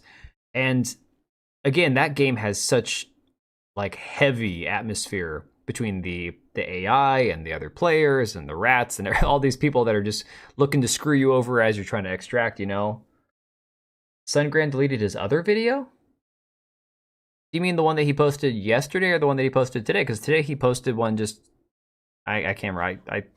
I don't think I watched his one today, like, entirely. Games. You have a very limited amount of movement stamina. It's kind of like an overheat system. So you can use a couple movement abilities, whether it's a slide, a jump... Oh, yeah, no, I knew he deleted that one. I saw that. Once you run out, you're going to need to walk around a little bit and regain that stamina, so to speak. And that's very much similar in a lot of other extraction games. And I think that's good. If you have too fast-flowing movement, you're just going to get third-partied all the time, and it's not going to work. Wait. What the hell was that? What was that little red tick-looking thing? This is like... You're just going to get third... This is the enemy NPCs? What the hell? It looks like a fat tick. Too fast-flowing movement, you're just going to get... It's got like these little eyes or something, or maybe those are tusks. I don't know. Third-partied all the time, and it's not going to work for extraction shooters. You need some quiet before the storm, and this game has that. But once you've got the movement, it's a lot faster paced. You got these snappier little bursts of engagement based on the movement abilities and slightly faster paced sort of movement mechanics that most extraction shooters don't have. So when you have a PvP encounter, it's this little burst of engagement. Ankle biter, Starts yeah. beating faster. You're worried that you might die and lose all your stuff, but you're also excited about the concept that you might kill those other people and steal their gear as well. See, okay, instead of spending $40 or $50 on this game, which kind of just copies stuff that's already been done, it doesn't look as nice, I'd rather actually spend time playing Dark and Darker, which is a much cooler idea for an extraction game because it's medieval, Dungeons and Dragons, fantasy, zombies, wizards, all that kind of stuff, rather than another extraction shooter that looks like it's just intended for like an audience that's like on speed or something. I don't know. If you've ever played extraction shooters, you'll know what I mean. If you watch gameplay, you'll never understand that. If you just watch other streamers play Marathon, you understand what it feels like to get into an engagement and potentially have your gear on the line because you just have nothing to relate it to. So it can be a little bit confusing watching this slow-paced, boring gameplay and wonder, well, this looks a bit rubbish, right? But if you've ever played an extraction game, you know that those fights are exhilarating because any wrong move and you lose everything on Oh you. yeah, no, extraction shooters will take years off your life. The stress is unreal, especially Tarkov. This game is certainly janky. It's a little rough around the edges. I'm sure all that stuff will get ironed out over time. I don't think it will. It's a little bit lacking when you want to compare it to other extraction shooters. It doesn't do enough to stand out from the crowd. So I want to bring myself back to the point I made earlier on in the video, which is to point out that it's not going to be the next groundbreaking thing. I think it's going to be pretty fun. And I think the long-term success of this game is going to potentially rely on sort of more interesting and in-depth PvE encounters, engagements, puzzles, that kind of stuff that Bungie does really well with Destiny. If they can lean into that stuff a little Reminds bit you of Metal Gear more, Solid 2? then that would be great. At the moment, it's sort of very surface level little engagements, like little waves of enemies, or you call in a supply drop, or you do a little like tiny little... I don't know. I've played too many Battle Royale extraction shooters. Like, again, we talked about on the stream last week, Scavengers, which never really launched effectively. That Drag Queen game, Hyenas, that Sega shut down before it even went to alpha. I got to play test that and it was terrible.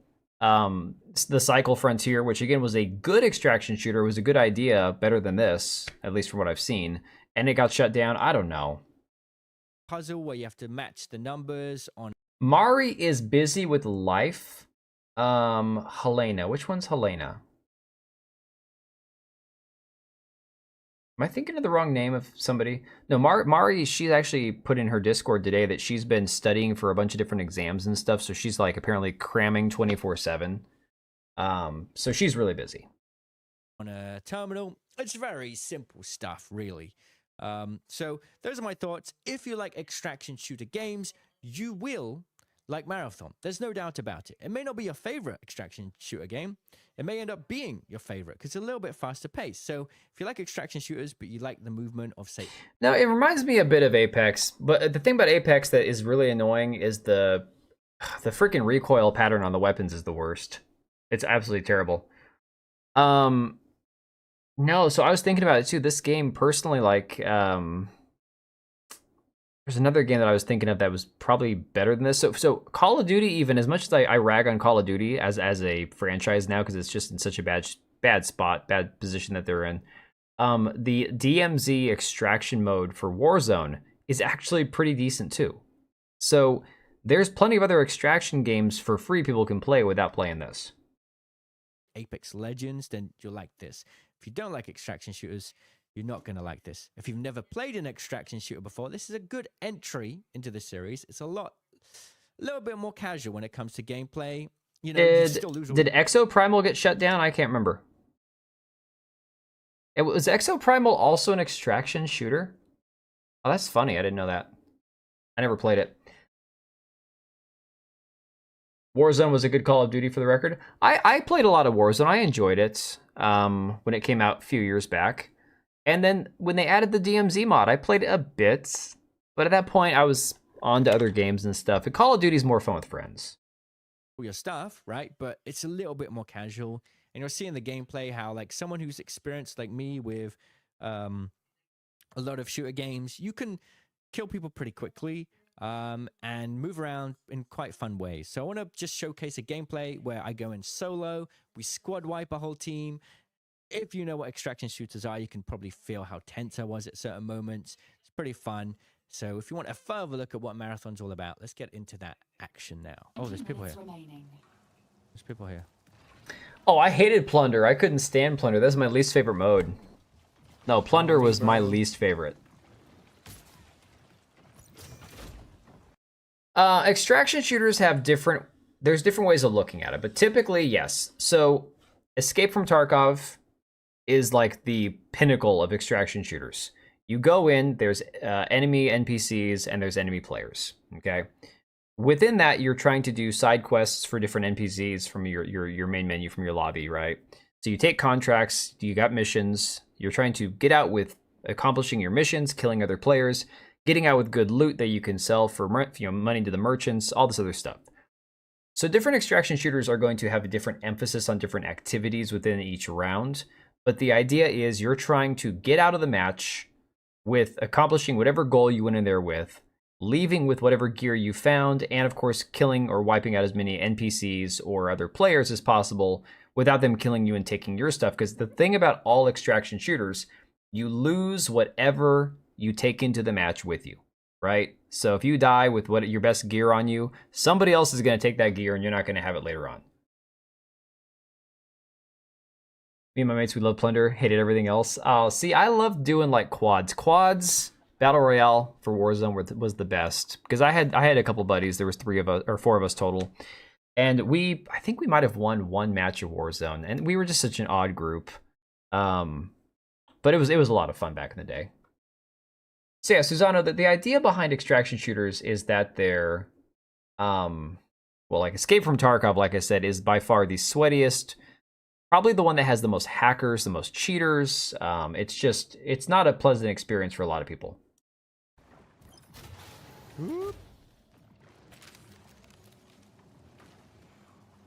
Yeah, if you have to get out with gear, it's an extraction shooter. You know, that's just kind of the nature of how it goes. That guy died really fast. Guys would just hold the same angle, dude. Whoa! There's a lot of AI.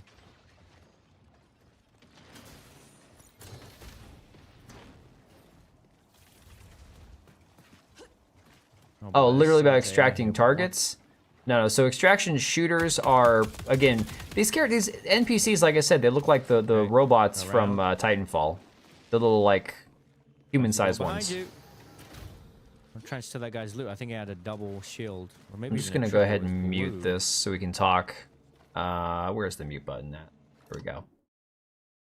So, yeah, I don't think Marathon's the worst looking thing ever. I don't have a problem with the I don't know, the concept of the game itself isn't the problem. It's just, for me, I don't know why anybody would choose this game over anything that's already out there, you know? You get the best gear in 15 minutes, then you get killed in a second, in a millisecond. It's frustrating. And, you know, here's the thing, though. Extraction shooters were created, I think, to a certain degree with content creators, streamers in mind, because most of the top streamers on Twitch that play like games like Tarkov, that's all they play. I mean, 24/7. That's like the only game they play, and then maybe they'll take a break and play something else. And you'll notice their analytics, their audience will dip down. Like Tarkov streamers will have like 10,000 viewers a stream.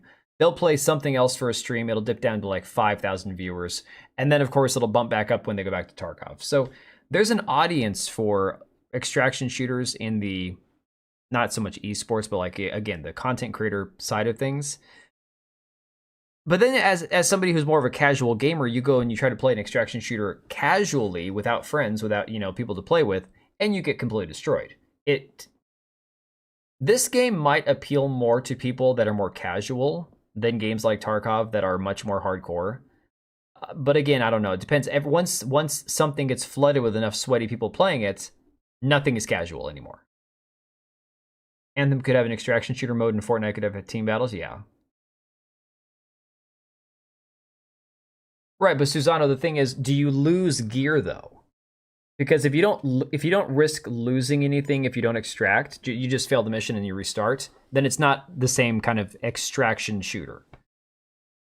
The emphasis of extracting in an extraction shooter is so you don't lose all the gear. See, like again, he's trying to prioritize what stuff he's taking with him. He dies, he loses everything in his inventory, the stuff he's found, stuff he picked up, stuff he looted, and the weapons that he has on him. Well, there's colorful elements on the map. It feels like a first draft in an editor, like what we had in the last Unreal Tournament Alpha.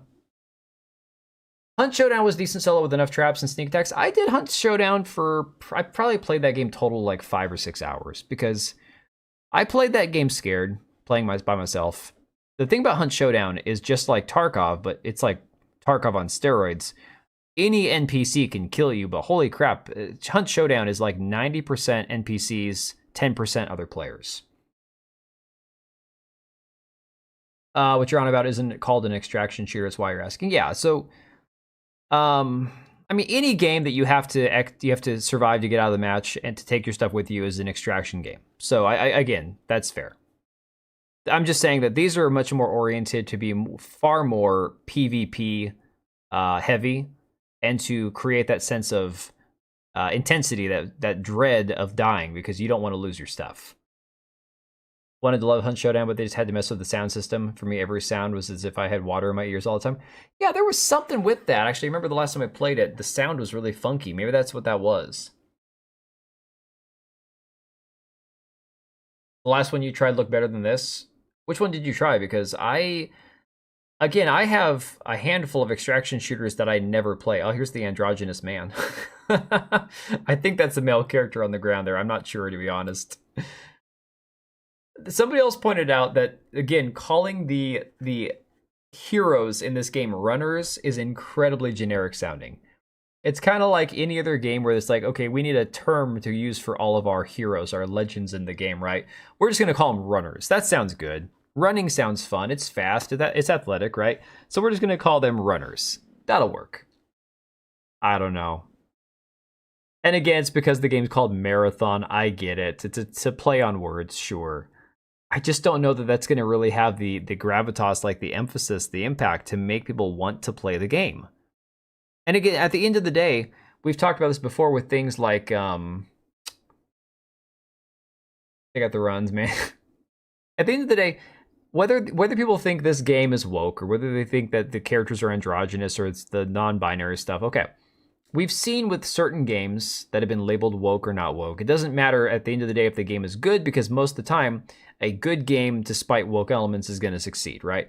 I don't even think that this game's biggest issue is anything to do with gender or ideology or any of that stuff. I think it's going to suffer the same fate as Concord, not because to a certain extent because the characters are ugly. Absolutely, the characters in this game are not appealing to look at. For the majority of people, I think you look at them and go, not digging it. They're just not as comically, like, Concord was on another level with how bad they intentionally made the characters look. These ones are just boring. They're bland. They are, I would say, uninspired, you know? They should make a Running Man game? No. Remember playing on a map that didn't even have the textures at the moment? Oh my god, that's bad. See, I feel like they're trying to play into the fact that this game came out back in the 1990s, which is why they're leaving things looking so, I don't know, smooth, untextured maybe.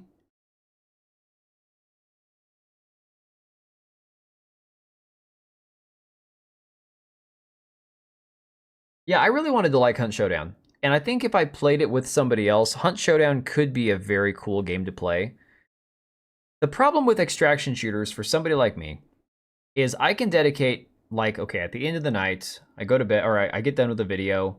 While it's uploading, I play a game like Starship Troopers, Insurgency, or even like I go back to playing like First Berserker Kazan, or, you know, freaking crap, the game that we were just talking about from CI Games, Lords of the Fallen. So I can dedicate an hour or two to those.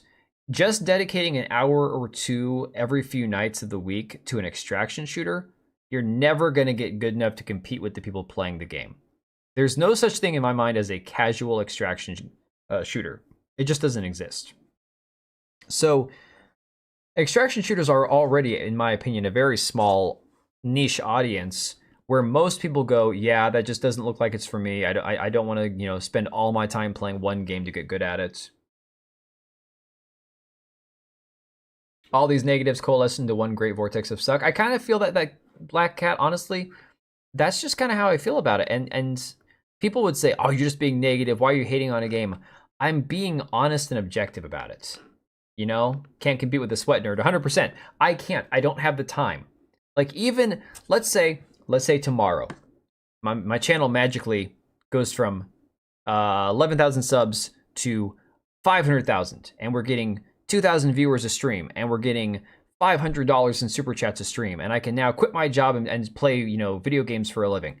Even if that happened, I still couldn't compete with the people who are either hacking or cheating, or that's the only game they play, because the people that are really, really, really good at extraction shooters and make them not a lot of fun for everybody else, those are the games that they pretty much only play. I mean, I swear to God, there's a certain subset of people who want to be the best Tarkov streamer, want to be the best Tarkov player. And if you go drop in at Tarkov and by yourself without any backup and you try to go up against those people, you get destroyed. You will never beat those people. It's just, it's not reality, you know? So at some point you have to realize, okay, there's other games to play. While sure, you can enjoy those games once in a while, I'm not going to spend the kind of time trying to play those games to even compete at the highest level with those games, you know? Trying to correct my malfunction. Dude, that sounds like me every single day, man. Every day I'm trying to correct my malfunction. Unfortunately, it's not working so well. I'm not gonna lie, I'm a little disappointed that I didn't get the email from Nintendo that I had the option to purchase the Nintendo Switch 2. Now again, I wouldn't. My wife would kill me. And I'd regret it down the road, because it's a waste of money. But I'm a little hurt that I didn't get the email to even have the option to do the pre-order. Prime example of those kind of people is the game Quake Live. I mean, every game has that. I shouldn't just say Tarkov, because every game has that. Apex Legends has that, dude. So my kids finally let me stop playing Apex Legends. They gave up on the game because they got on to like Minecraft, and they all moved on to something else. You know how kids are. One minute they're obsessed with the game, the next minute they move on to something else. But I was like, thank God we're done playing Apex Legends, because I would get so frustrated with that game playing on PC and PC lobbies. And I'm not bad at the game, but I don't spend that much time playing Apex. I would not play it at all if my kids didn't ask me to play it with them. And since I first started playing that game 5 years ago, they've changed everything about the game. They've changed the characters, they've changed the skins, they've changed the abilities, they've changed the weapons, they've changed the recoil patterns, they've changed everything. And in my opinion, it's far worse than it's ever been. But unfortunately, what it also brings in is a whole subset of people where they're just, half my age. They have all the time in the world to get better at the game. And I'm just trying to play for an hour with my kids, and we're just getting destroyed. And that's every game. You can't control that. I mean, you can complain about it. Everyone's going to say get good, and I agree. If you want to really be good at a game and you care enough about it, spend that kind of time playing that game. It's the realization that for some of us, we just look at it and go, I'm not going to waste my time on that game because I know that game I can't compete. So it's just a reality. And so I think that's the situation extraction shooters fall into, especially a game like this when there's already other extraction shooters that exist that people are going to spend their time playing. And again, you're looking at a high-level player here, right? Gaming Merchant, I've seen him play Apex Legends for years now. This guy, he's a damn good player on these kind of games. The average person is not going to play this game like this. They're just not. Ready or Not, Ground Breach, etc. aren't labeled that either. They mostly get labeled Tactical first, yes. It's Quake 3, but updated in modern systems. There are people who played it for 20 plus years now. New players have zero chance to learn the game. Hey, Ryan. It's going all right. We've just been checking in on Ghost of Yotei, Marathon, and a couple others. But, oh yeah, there's Alana Pierce's, not her knee boobs. Her boobs, not boobs, knees. Yes.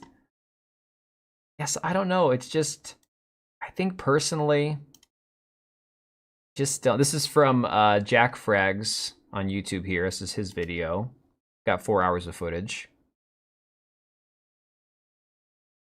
I seem to not get what it means. You aren't expecting NPCs or mission objectives. You go into map, grab loot, gear, weapons, then get out of the map before someone kills you.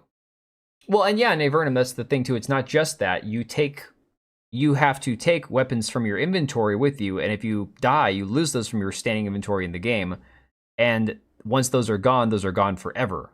That's the thing about extraction shooters. It's not just like, for example, I've played 0 Hour, right? 0 Hour, you're supposed to eliminate threats, save the hostages, all that. But you don't lose your weapons if you lose the mission. You don't have to go back to your tactical staging room and go, well, I only have a pistol now to work with, right? It doesn't work that way.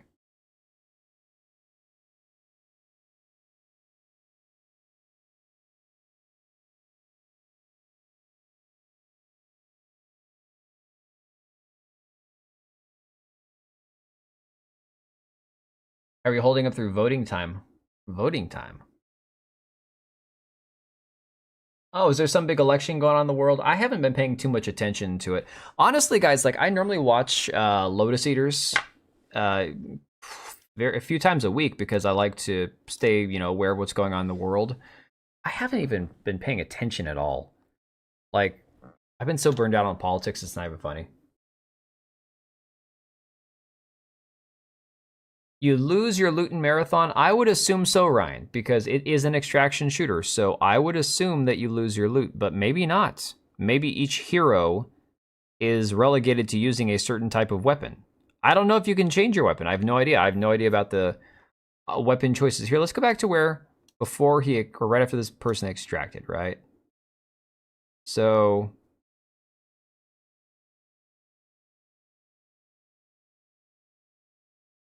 okay.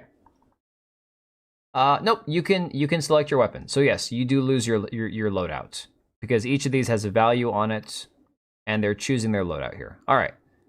Oh god. Oh my god. Who thought this look at this character right here. I don't get it. This is like God, my 9-year-old daughter, she could design stuff better than this. I'm not even kidding. You know, it's a real big shame. We pathetic humans can send rockets to space and 9 miles below the ocean, but don't have an instant cure for headaches. Oh, NS, there is an instant cure, but I'm not allowed to say it on YouTube. Oh, man. Oh, no, Susano, you're good. You're good, dude. Can't have better matchmaking with a lower player base where 90% of people just wreck you. Yeah, it's funny. A lot of people complain about skill-based matchmaking. Oh, voting in Canada. Okay. But yeah, based on the fact that all their weapons in their loadout have a dollar value, I'm going to say yes, they absolutely can lose all your items in Marathon.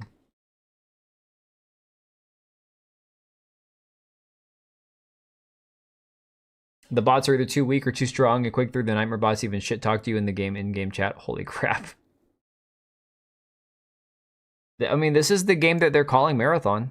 This is the Marathon game that comes out later this year that people are playing the alpha for. So like Lego characters, they look terrible.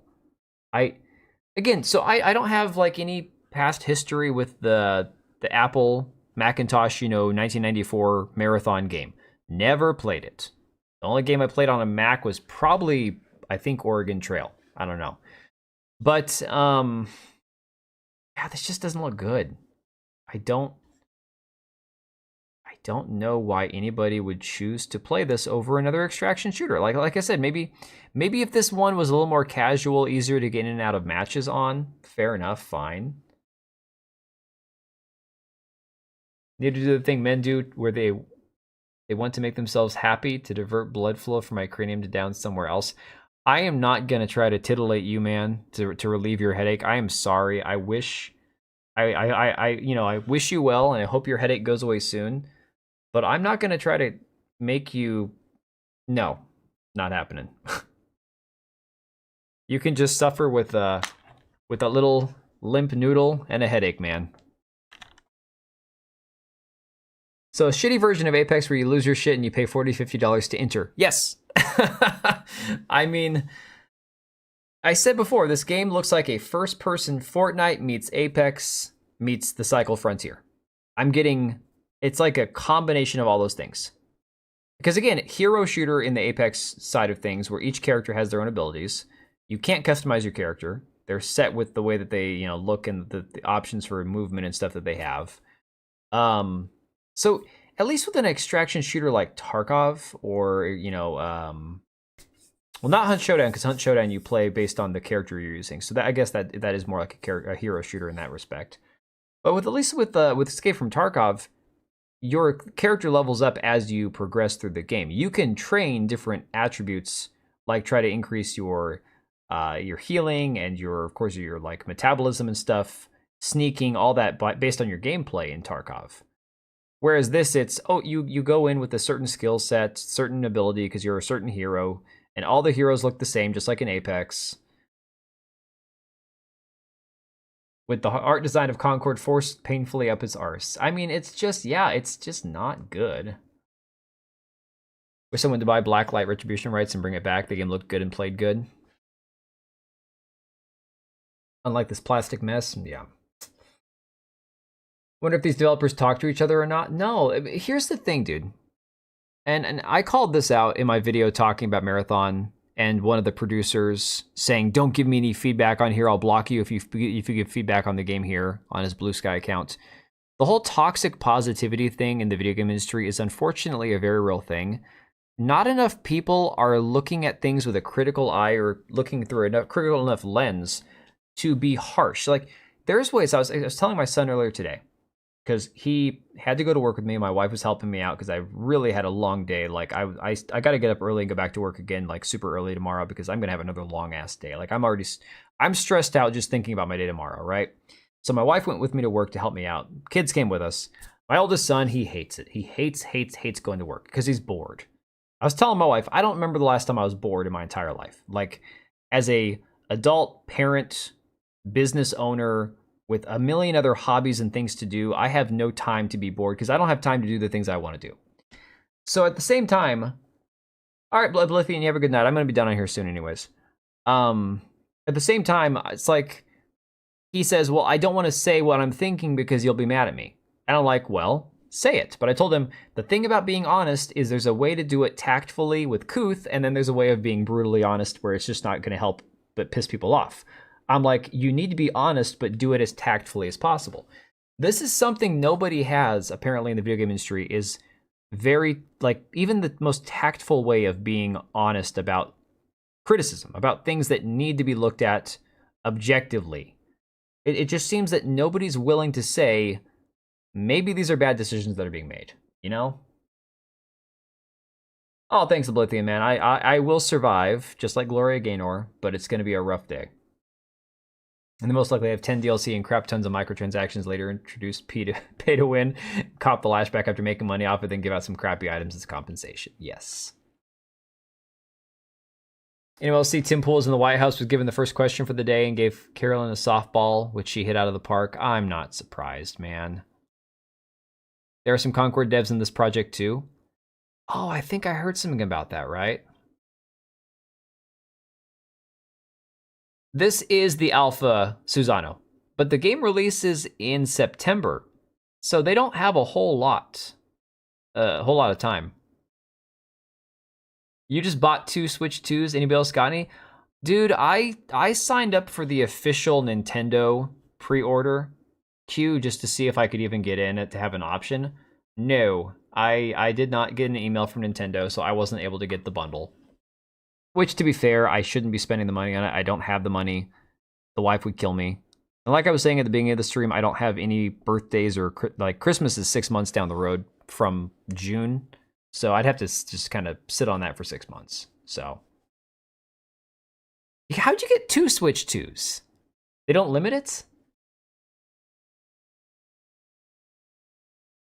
So, Susano, the thing about it is, I agree with you that the game could definitely massively improve as far as, like, maybe gameplay and certain mechanics of the game itself between now and September when it releases. I keep saying September. I'm pretty sure it's September. Sometime later this year. The issue is all the marketing that's been done for this game still has the same characters. It still has the same look. So even if they overhaul some of this stuff, add some textures, maybe try to make the characters look a little bit more appealing, they've already done all the marketing for this game to a degree by putting out these horrible looking characters, and now they're going, why does nobody like the way these characters look, you know? Billions of dollars owned by BlackRock and Vanguard. And oh man, I'm surprised YouTube didn't censor that one. The algorithm says to be positive. Access to future games demand you're positive. Hence, no one dares to call a spade a spade. I'm talking about, though, the developers themselves, though. I'm not talking about, like, algorithms and YouTubers and content creators and people on Twitter that we call shills because they're afraid to say anything negative about anything. You know, all the content creators that were praising South of Midnight, that, you know, get the box sets from all the different studios. Those are the guys that I expect to have the positive shit that they always say. But, like, developers themselves, you know? Why the hell is this releasing if it's still an alpha? Your guess is as good as mine. I don't know. That's a very beta thing to say. No, it's not beta. It's isn't it Sigma? What is Sigma? I can't remember. Sigma is an alpha who doesn't act like an alpha. I can't recall.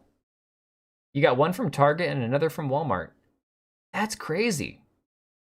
So be honest. Are you going to scalp one of them? You're a Sigma? Did I describe it properly? Is a Sigma an alpha who doesn't fill in the role of the alpha? So, like, you're an alpha, but you're a loner? Oh god, I hate that ADS animation. What is it about that I don't like? Oh my god, I don't like that.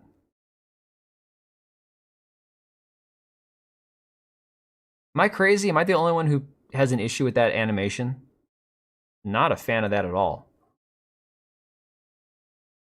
Sigma are the top tier of the hierarchy, so they're like an alpha that's too good to be an alpha.